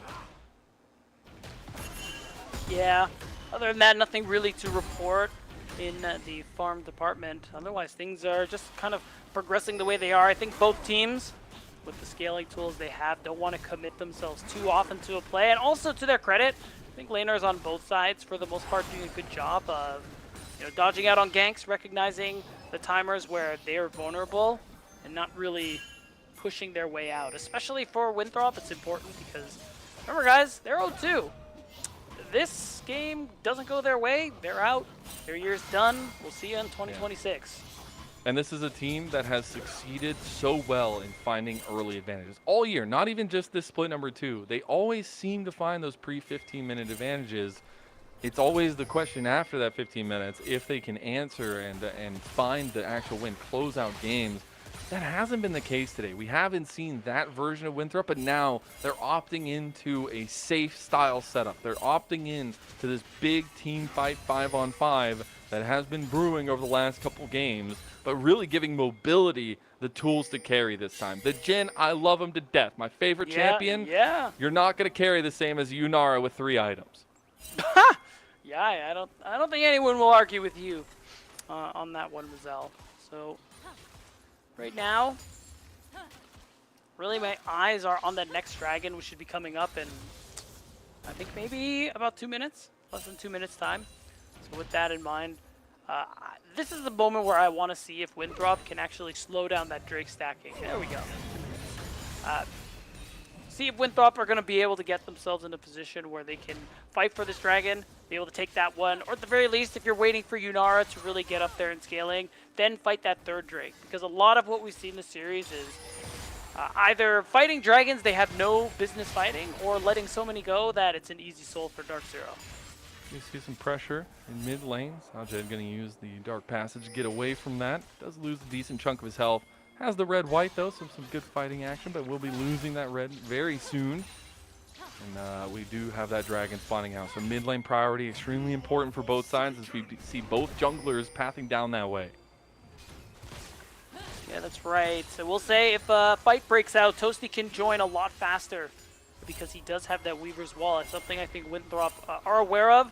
They're actually going to back off and allow some of that pressure to go around that dragon. Also, big deal for Sajid to be able to cancel that back. You do, by wasting the time of the support and extending how long it will take only 35 to come back, it slows down how quickly they're going to be able to actually establish their own vision. Might get to a point, all things considered, where they won't really get to do much of it at all. Now we see item completed for both sides at least. We have mobility on that Kraken Slayer. I much prefer this build started, as well as that collector built for Sajed. Going a little bit for that execution damage, but the early damage as well ahead of this dragon fight. It does seem like even if this is an early dragon fight, could be some of that momentum that either side is looking to gain here as we crest into the mid game. Yeah, we'll say the PTA and Collector, it does remind me of a build that when the mythic items were a thing in Season 11 that Aphelios players would go for. I actually wonder if Sajed put all his points in lethality, because what would end up happening is that you'd have a lot of burst damage. That Moonlight Vigil would do so much, especially if you use the blue one, the Infernum. You would explode people pretty definitively. So I'm curious if he's going down that build. Next time we hover him, we'll see. A much better. Oh no. Ooh. Well, I was gonna cast a curse and I got halfway through. We'll see Wilson now try to back the rest of DZ off of Denethor. Denethor needs to be a bit careful here. Zyko's getting his cooldowns back, mobility, looking to go all in on the Kizno. Another hook lands, and Zyko has put on a masterclass on the Thresh. Wilson trying to chase him down, has the subjugate in. He's trying to get the knock up. The Wild Growth comes through too, and they get the slow down with the Eye of Ruin. They do end up leaving Can the top side first. Turret goes down, mobility, stepping up. He's transcended, and he's looking for the kill on the Kizno. Pops the Crescent Guard. TP coming out in desperation from K to try to defend his bot lane. Toasty is still full health. K being here, back to the west. Winthrop off. K going for the kills here, going for the fights. He's pretty dang tanky with that Stride Breaker, completing the ultimate. Demacian Justice! As DZ are dealing out justice left and right. All of a sudden, you look and you miss it. Only 35 is the only one left on the bot side of DZ. They clear house. It is crazy how close to a profitable fight that was for Winthrop University, and K manages to turn it all around Lennon, and as a result, Dark Zero, they find themselves in the lead once again. We're looking at 2,000 gold, and this Garen, who is struggling a bit in that 1v1, he's here. Put some respect on his name. He walked into a 1v4 bold as ever. I really want to see a few seconds before this replay begins, just because I'm curious if Winthrop didn't respect the TP of this Garen and kind of overstayed their welcome a little bit, because I think really if they got that kill on Zyko and walked away, again, would have been very profitable. And that little advantage, tough. Yeah, I mean, it's gone. So now, there's an easy chance for Dark Zero to start this Herald. They don't have an easy soul to play for, but I think, hold on. Only 35 still, he just got Wild Growth back. You also have the Transcend oneself available for mobility. Some decent damage potential there. The biggest thing is now that Kizno has two kills rather. He'll be closer and closer to 2 items. And a Xin Zhao that can kind of dictate the map place. I mean, that's going to be hard to deal with for Winthrop University, as you can see some pressure coming down in mid. Ooh. And now we're getting some levels on the Thresh. So Zyko, oh, wait a minute. About to get melted by mobility. I was going to say. Level up will save him. We'll be able to walk away. But now Winthrop, they're doing what they do best, Mazel. They're grouping up. They're using that pressure, and they're going to secure the Rift Herald because of it. Denethor is in a world of hurt down here. He's getting rocks thrown his way, and there's no defense. Kizno comes in at the last second. He's going to go unstoppable. Can Denethor get away at 3 Talon Strike? Not even going to need the third one. Rift Herald is the trade on the other side, but that's a big pick in the side lane onto Denethor. Yeah, it's a good response. As long as no one else from Dark Zero goes down, Sajid plays it safely. That's really valuable. He's going to be able to steal a camp away. Should allow Toasty to be able to knock down that turret. It's looking like he will be able to do so. So that's more gold as well, earned by Dark Zero. Oh, no, maybe not. Almost. Maybe I lied. Me when I lie. Literally.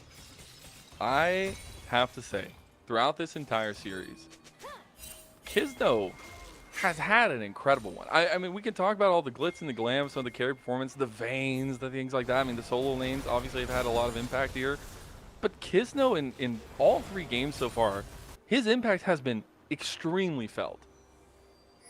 It has been. And I think overall, it really is just a testament to how much he's been improving over these 2 years, and especially since joining over on Dark Zero, and since that boot camp that he did in Korea with Manui and other players. It's just been a great glow up from this player who's really serious about going pro, and it's something you love to see in these younger players as well. The hunger, man. Yes. It makes him built diff. A sword gets out. Just barely scraping by to get back to mid lane. Rift Herald had been summoned. I don't know if it's going to be driven into the turret. Going to try to get the charge off. Wilson had popped that one. Try to get some outer pressure here. They do get the charge off, but the turret doesn't fall. Still, we'll give the space to walk into River for Winthrop University, but it's space Weaver's that wall. they're There's no immediately gonna let space go. here. You're locked in there. As they will end up getting away. Look There'll be at the top. heal burned by only 35. And yeah, K has definitely started to get the advantage in that top lane. He's up 40 CS I was now. going to say, 40 CS, he's up 2 levels. Like, he is monstrous. What and now, happened? I really want to know, but this is kind of what we talk about lately when we see a lot of Gwen, where you're a really strong duelist, and it's very few champions who could 1v1 you. And now K is in this position with how accelerated he is on this Garen. He is that 1v1 problem now. If Winthrop don't send multiple resources to answer him, he's going to be able to take away so much. But what does that space get You them? can't catch Free it, though. objectives. Yeah, that's the problem. He just runs away. The most OP strategy in the game. Just run away. Move speed is great. You know, And a lot of times it will end out in a positive play, TBH. yeah, and you know, Mazel, craziest thing. We've had 2 Hex Tech Souls. Now we have a Cloud Soul. So imagine the move speed K will get. You know where you could learn stuff like that? Where could It's you? a really important place. It's called Okay. prodiff.gg. You can Really? learn all about the macro movements and how you move around the map, how you do things like that from one-on-one coaching. From Oh my prodiff.gg. God. Yeah, I know. Well, but who are you learning from? Like, I hope the coaches are like knowledgeable It's like about active the and game. former LTA North, NACL, ERL players and Damn. coaches. Yeah. Damn. So they know their Pretty stuff. cool. Yeah, That's they cool. do know Well, their stuff. I mean, there has to be a way people can access this. Is this like a link, a QR code or something? Yeah, there's a QR code somewhere. You got to find it. Somewhere. Yeah, true. Hopefully we'll have that come up at some point. But at this point, the setup is around this mid lane. Atacon is on the top side of the map. This could be a situation where Dark Zero try to push the tempo with it, force the hand of Winthrop University, because that will be a permanent buff going their way. I will give Winthrop Universities, though, something here in this game 3. Okay. Their objective focus has been a bit more consistent. I agree. I think they've been able to kind of focus that down a lot more. I think they have the tools to do so a little more, especially with mobility on this carry like the Yunara. He just hit the Runons as well. So this is that big spike we were highlighting earlier on.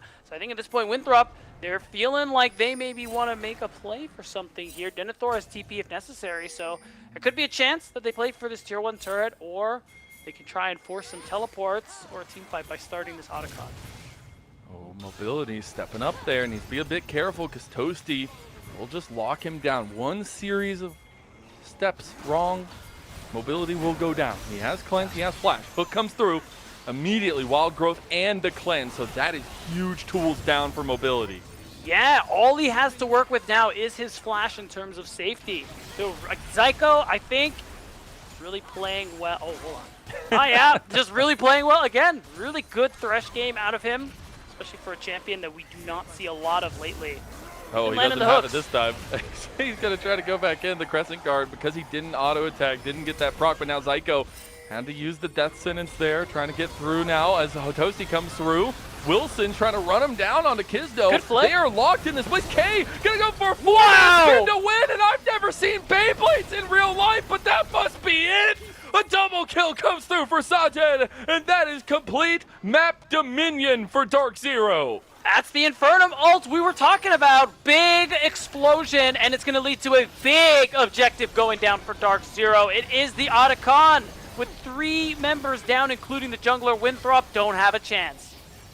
I mean, I just watched Winthrop University be put live into a blender. Yeah. That was insane. Yeah. Incredible play decision making from Dark Zero, and a bit of an overextension from Winthrop University will give Winthrop a huge deficit to climb back from here. 5,000 gold down in a do or die game for your year. Yeah, that's an enormous advantage for Dark Zero, who want their year to continue just a little bit longer, Mazel. To be able to make it to that top 2. This is the lower bracket, so there is no more second chances. So they only have 1 life to play with. But they look like they're using it well today. Again, they're angry. I can feel Yeah, it. They did not want to be down here in the lower bracket. And that kind of fate down the line of watching DZ and Supernova go at it in the lower bracket feels like it's getting closer and closer. We will have to see if they can make that mark here. Dark Zero just looked dominant. Complete macro lockdown in all 3 games. That's right. It's looked really good from Dark Zero, and this is the team that we expect when we see this name. And the way they're pressuring now Winthrop University, making it hard to even walk into their own jungle. It just means that they have to spend so much more if they even want to approach this next dragon spawning. In about 30 seconds time, it will be Dark Zero's Soul Point. We talked about how good Cloud Soul will be for them. So can the power of friendship, can the power of teamwork be enough for Winthrop? They almost get caught by the Weaver's Wall, but the biggest problem is the dragon is coming up now. Would give Soul Point to DZ. Another hook lands. They end up finding Denethor. I don't know if they can actually follow through on it. Toasty's hovering on the side, waiting for the seismic shove combo. TP is going to be leashed by Sword into the mid lane to join this 5-on-5. That's right. There's the pillar, I think. Okay, Kay's just wants sending it. Okay. He's sent away. We're just playing keep away again. Dark Zero, they're forcing Winthrop to spend resources for every step that they take to just make it so much easier to maintain control Another around hook the dragon. lands. They just go straight on to Denethor. Oh! Denethor's locked down. Seismic shove coming in for Toasty. There's a spiraling despair, but I think it might just be turned on Wow. Winthrop. They're trying to get into the redemption, trying to get this healing going. Kizno's in trouble. Crescent Guard out. Toasty with a 2-man seismic shove. The Prodigy in the mid lane shuts it down on Winthrop University's campus. Another pick, another doozy, and another wipe for DZ over Winthrop University. They're pushing down the mid lane, and they know what they have in their eyes, and it's the end to Winthrop University in 2025. And I like it, taking their time when it comes to picking this dragon. They're going to push this wave. Some are going to reset, and only now, once they're ready, are they going to acquire their Soul Point. Mazel, you're already seeing They're just pity being ran prizes down. up. Yeah, that was hard to watch. An 8,000 gold lead for Dark Zero. This team is cooking, and they are feeling confident doing so. Toasty with the seismic shove to set it all up. That's right. Really nicely done. Again, I got to give a shout out to Zyko. I think he's been having a really good Thresh game. Has missed very few hooks. He's forced a lot of summoner spells and set up a lot of kills on the pick. And this is the expected outcome for Dark Zero. They are expected to make the run. Again, we said time and time again, this is a team that we see being in that conversation for top 2. And that first series from them in round number 1, that did not look like the same team that we had seen dominate NACL all year long, just falling barely short of the championship in split number 1, and they're here to make their mark at split 2. They're trying to find another catch out on the Winthrop. TP is going to come in from Denethor. They can't get much out of it. It will be Dark Zero still looking for picks here in the mid lane. Yeah, that's right. And now with that TP away from Denethor, they can just waste time as K runs his way down to the bottom side. Wilson just walks into his death. Absolute rampage for Sajed, and here comes the TP. It's going to be into a 5v4 now. Wilson being down, they could threaten the Baron. Yeah, I mean, honestly, would have. Oh, we're not done. You get a catch on a Denethor, and he's just locked out. And the Demacian justice is delivered from the heavens. Psycho tries to hit a hook, but he can't find it. And K really stepping up in this game 3 after a really tough early game.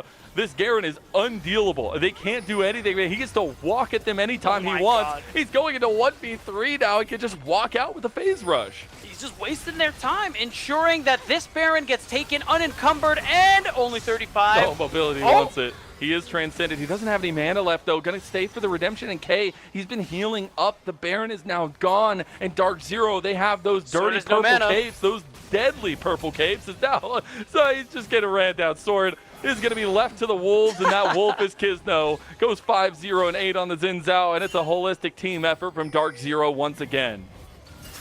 And only 35. He almost has the ult back up. Dang, I thought he was going to wait for it.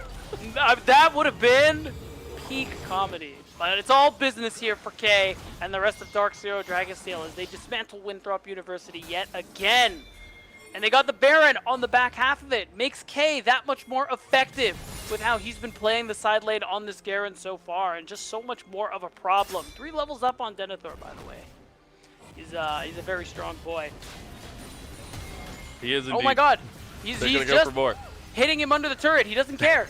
He doesn't care. That's a corrupted King Garen, all right. As they do take down that second tier turret in the bot lane. The Baron buff is still up for a while. K just going on the turret now. He might have been up a little bit more. He's going to try to run away. Subjugation is going to come through K. He gets shut down. That's 1,000 gold to Sword.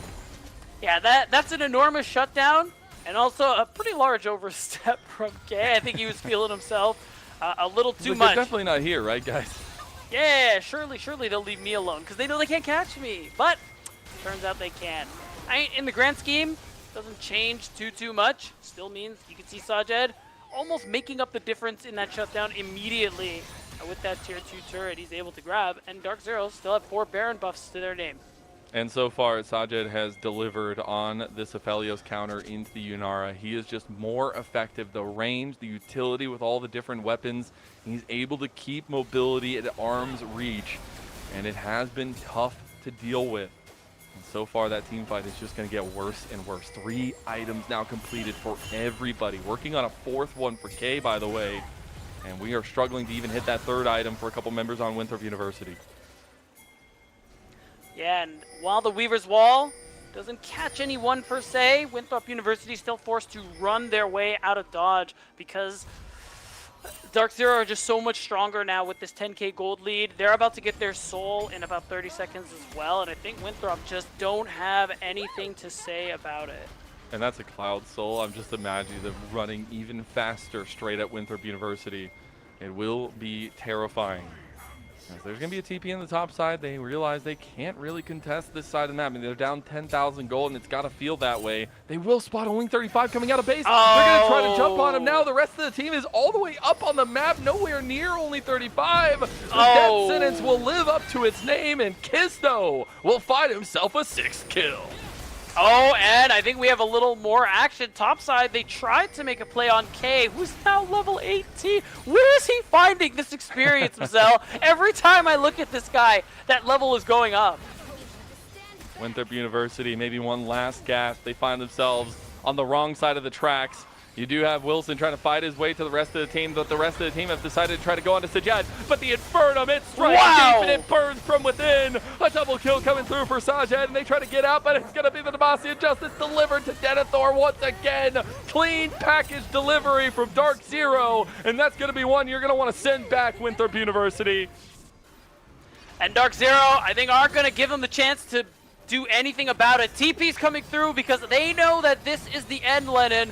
We have long spawn timers, and I think they are just long enough. The magic was not there. Winthrop University will not win a game in playoffs in Dark Zero. They rise from the ashes of that round 1 defeat, the devastating, disappointing loss, and they look like the angry shark we set them up to be here in the lower bracket. They are a dominant force, and they are back in form. Maybe one last kill on the mobility. The Destiny Sonic attack. He's trying to transcend. He's trying to save it, but mobility will not be enough. Winthrop University are out, and Dark Zero step forward in the lower bracket. And look out, lower bracket. There is another Titan you have to deal with as Dark Zero look like a force to be reckoned with. And with that, unfortunately, Mazel, we say goodbye to Winthrop University as their year has come to a close. 07 Winthrop. It was a fun one. Always love the collegiate representation. Always love to see the collegiate showdown come to our town. But it will be Dark Zero whole-handedly the victor today.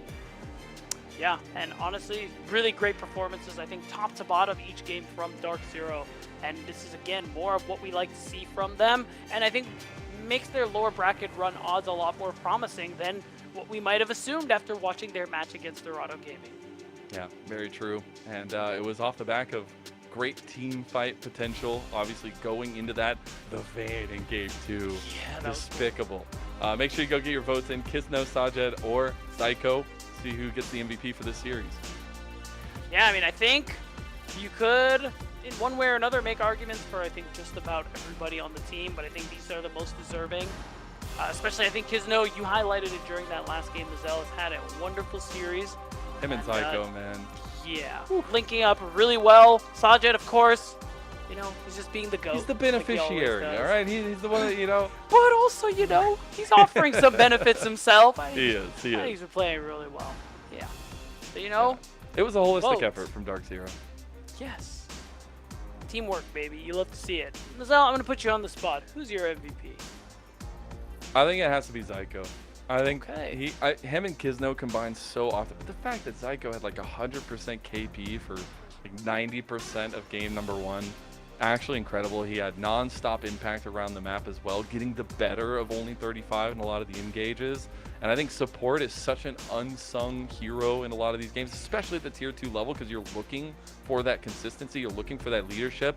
And that's something that I know kind of Zyko does take in a hand there, especially with the team. And kind of at this point, being the longest standing member on the main squad, kind of being that holdover from all the changes that Dark Zero have gone through. So I think that holistically it was a team effort. I think it's hard to choose who wins it. I think the Vayne performance definitely brings Sajid's name up into the conversation, but Zyko had a ton of impact. Fair. I think I'd agree with you. I'm a Kisno believer personally, Okay, but okay. that Thresh game made me second guess myself a little bit. I won't lie. What's I funny actually is he had think, 0% KP for like a ton of that game.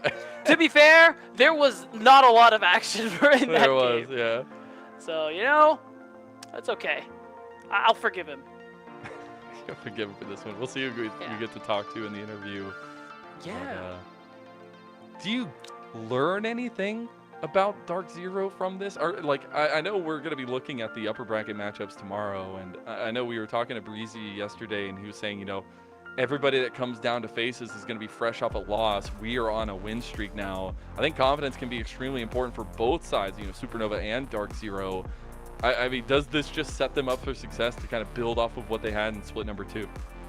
I would assume it has to. It's Or got to split feel number really 1, good. rather. Yeah, I imagine it feels really good for this Dark Zero roster to get the bounce back like this. It'll be great too, because we'll get insights from whoever we interview on, you know, how it feels to come back after losing the way they did to Dorado Gaming.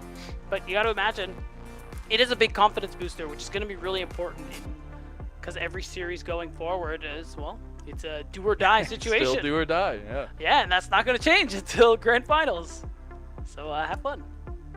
Yeah, this team is seemingly working on all cylinders now.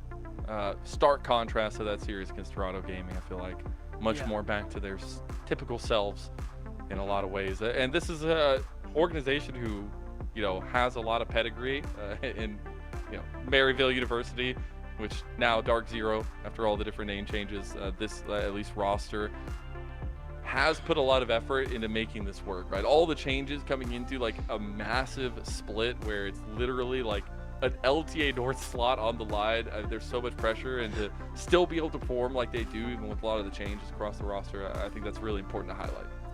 Yeah, I mean, it's just why we praise everyone behind the scenes over at MU for how they keep running rosters, because for these last couple of years, like, they just know how to pick and grow talent. It's true in League. It's been true in many other esports over these last couple of years. They got a good program over there. And with this new iteration of Dark Zero, it just proves the case for the nth time. Yeah. I know Sajid had recently bid adieu to the squad there, obviously transitioning away from Maryville University, but the squad still remains the same. A lot of the bonds that were built there over there as well. It's been really fun to watch.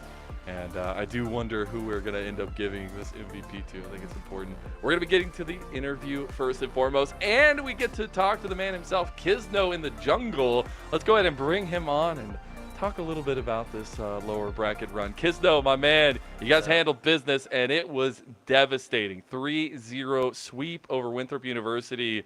Did you have any special prep coming off of that loss in round number 1? What was the mentality coming into this lower bracket run? And do you guys find you were successful in your plan? Yeah, last week we lost to Dorado. I don't think any of us were expecting to lose that series, but the scrims before facing against Dorado, they were going really good. I was actually really confident coming in, but then when the match actually happened, it didn't really go our way. I think we kind of just forgot how to play League. So then the next week we just went back to the basics and really focused, and yeah, I'm really happy with our performance today. Good. Yeah. Does that do? How much does that ease the sting of that Dorado loss? Because being upset like that when you are heavily favorited, it must be very frustrating. Like, does this help a little bit? Are you guys still kind of frustrated with that past performance, or like, what's the mentality like? I think it was good. You know, we had quite a bit of copers on our team. And I kind of agree with the cope. It's like, guys, it's actually good that we lost because, you know, LG's a tough opponent, and you know, losers beat bracket him later. You'll beat him later. Our losers bracket looks just more practice. So Yeah. True. I don't want to be that guy, Yeah. but you know, if you lost to LG, you'd just be here a little further. You know what? It's okay.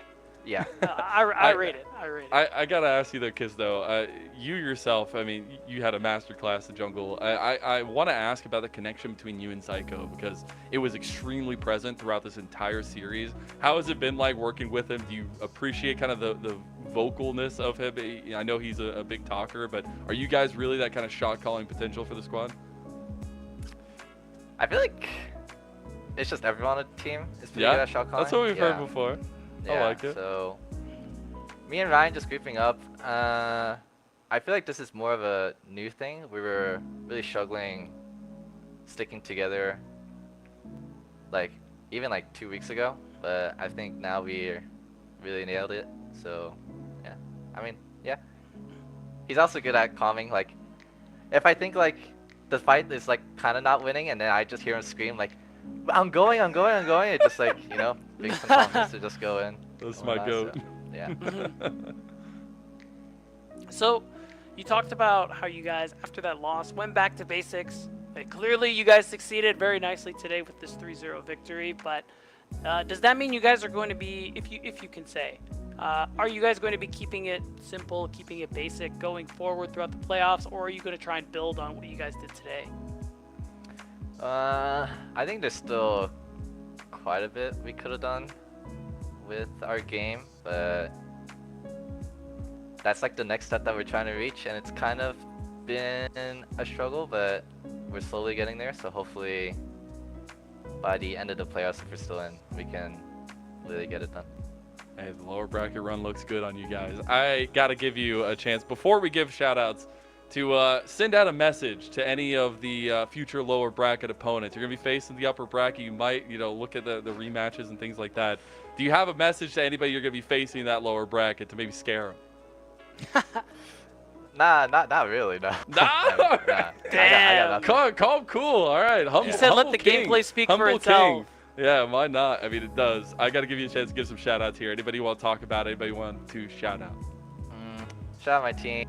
Shout out my friends and family watching. Shout out to the new people. Like, I was at MU for like 3 weeks, and then playoffs started, and that's when I left. I left when Sija left. So like, I know some of the new guys came in, so shout out to them as well. Shout out Shimmer, Music, Crimson, Cryogen, all those guys. Yeah, for sure. I appreciate you, Kizno. I'm looking forward to the run here. Thank you so much. All right, we're going to take it back from I think we got a little bit of a little sneak peek there at the end. It is going to be a dominating 3-0 sweep for Dark Zero, handedly so, over Winthrop University, knocking them out of NACL 2025. Yeah, and honestly, it's sad to see Winthrop go, but the bright side is we will still see them next year. It doesn't undo a lot of the great things they were able to do in 2025, and yeah, I mean, it was a fun ride. It was indeed. It was indeed. Gave us some good memories, at least, especially in that split number 1 as well. But focusing more on Dark Zero, I know we'll be getting to the MVP here soon, which as I say that, we're getting an announcement that we are going to have it going through. So let's go ahead and unveil who the MVP of this lower bracket series is. A 3-0 for Dark Zero, and it's Psycho that earns the MVP. Great performances across all 3 games, and the Thresh to put a capper on it all. Yeah, and that Thresh game I think really is what made the difference there, where he played this one out really nicely, and I think it's nice to see him getting a bit of that shout out, especially as being one of the players who's just been on this roster the longest over these last couple of years, and get to know he can still hang with the youngins. I just love the call from Kizzy. He's like, you know, if I think a fight's not going so well and I just hear Zyka go, I'm going in.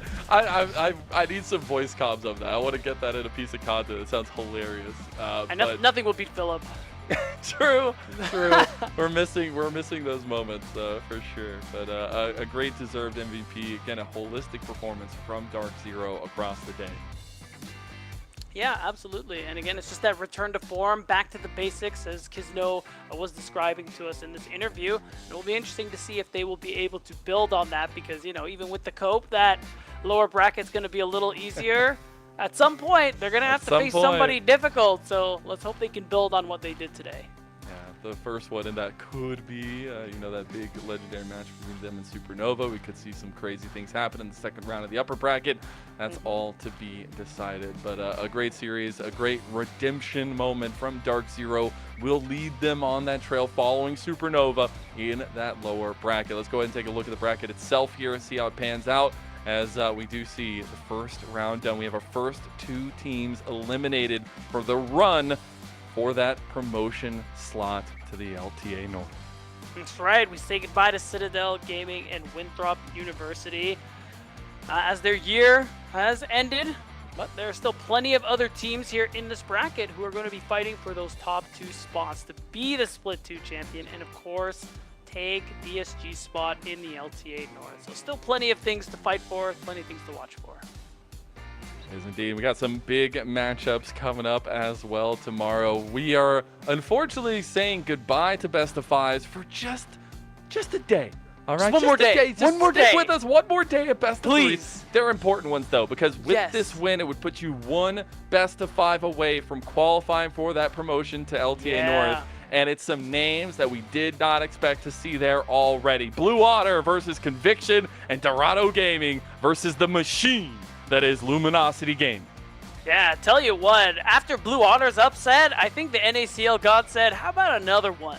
Because, again, these are 2 teams, as you said. How about a bigger one? Yeah, definitely unexpected result, but that's the exciting thing about this league. Teams surprise you all the time, and who knows, maybe they'll surprise us again tomorrow. Yeah, I hope so. I'm always one for the upsets, especially when you still have a second life on the line. And that makes those lower bracket matchups that much more spicy. As I still think we got 2 big old sharks in the tank, and that's terrifying to see, at least in the lower bracket. But before we get going, we got to do one last little shout out to ProDiff.gg. Make sure you go get your one-on-one coaching from former and current LTA North, NACL, and ERL players. And go scan that QR code and get some one-on-one coaching today.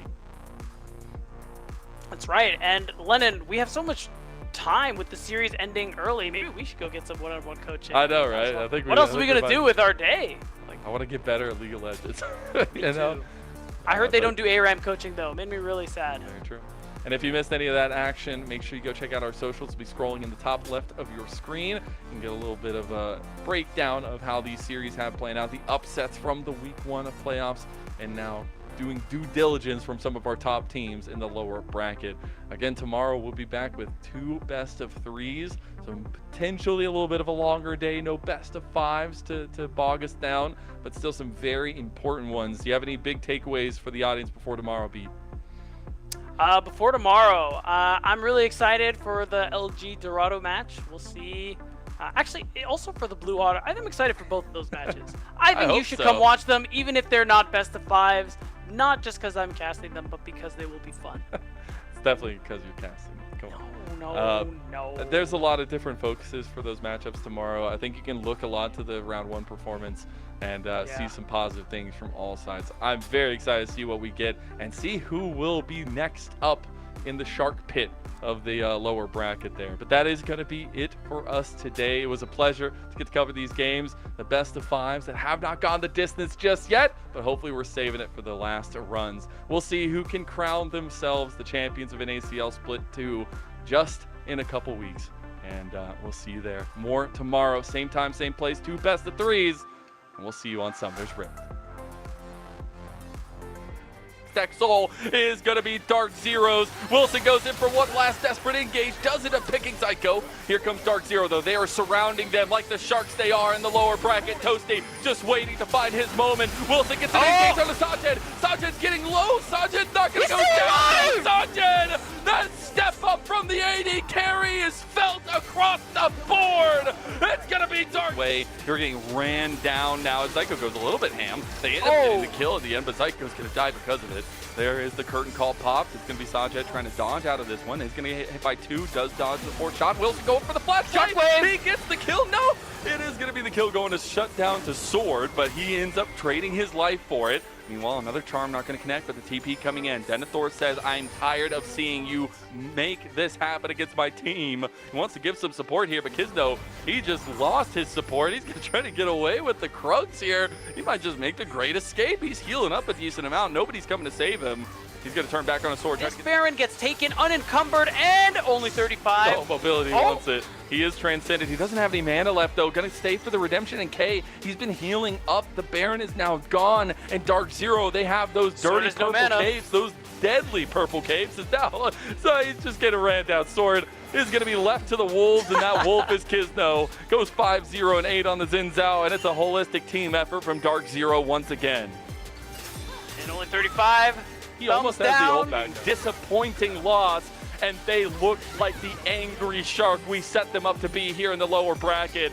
They are a dominant force, and they are back in form. Maybe one last kill on the mobility. The Death and Exotic attack. He's trying to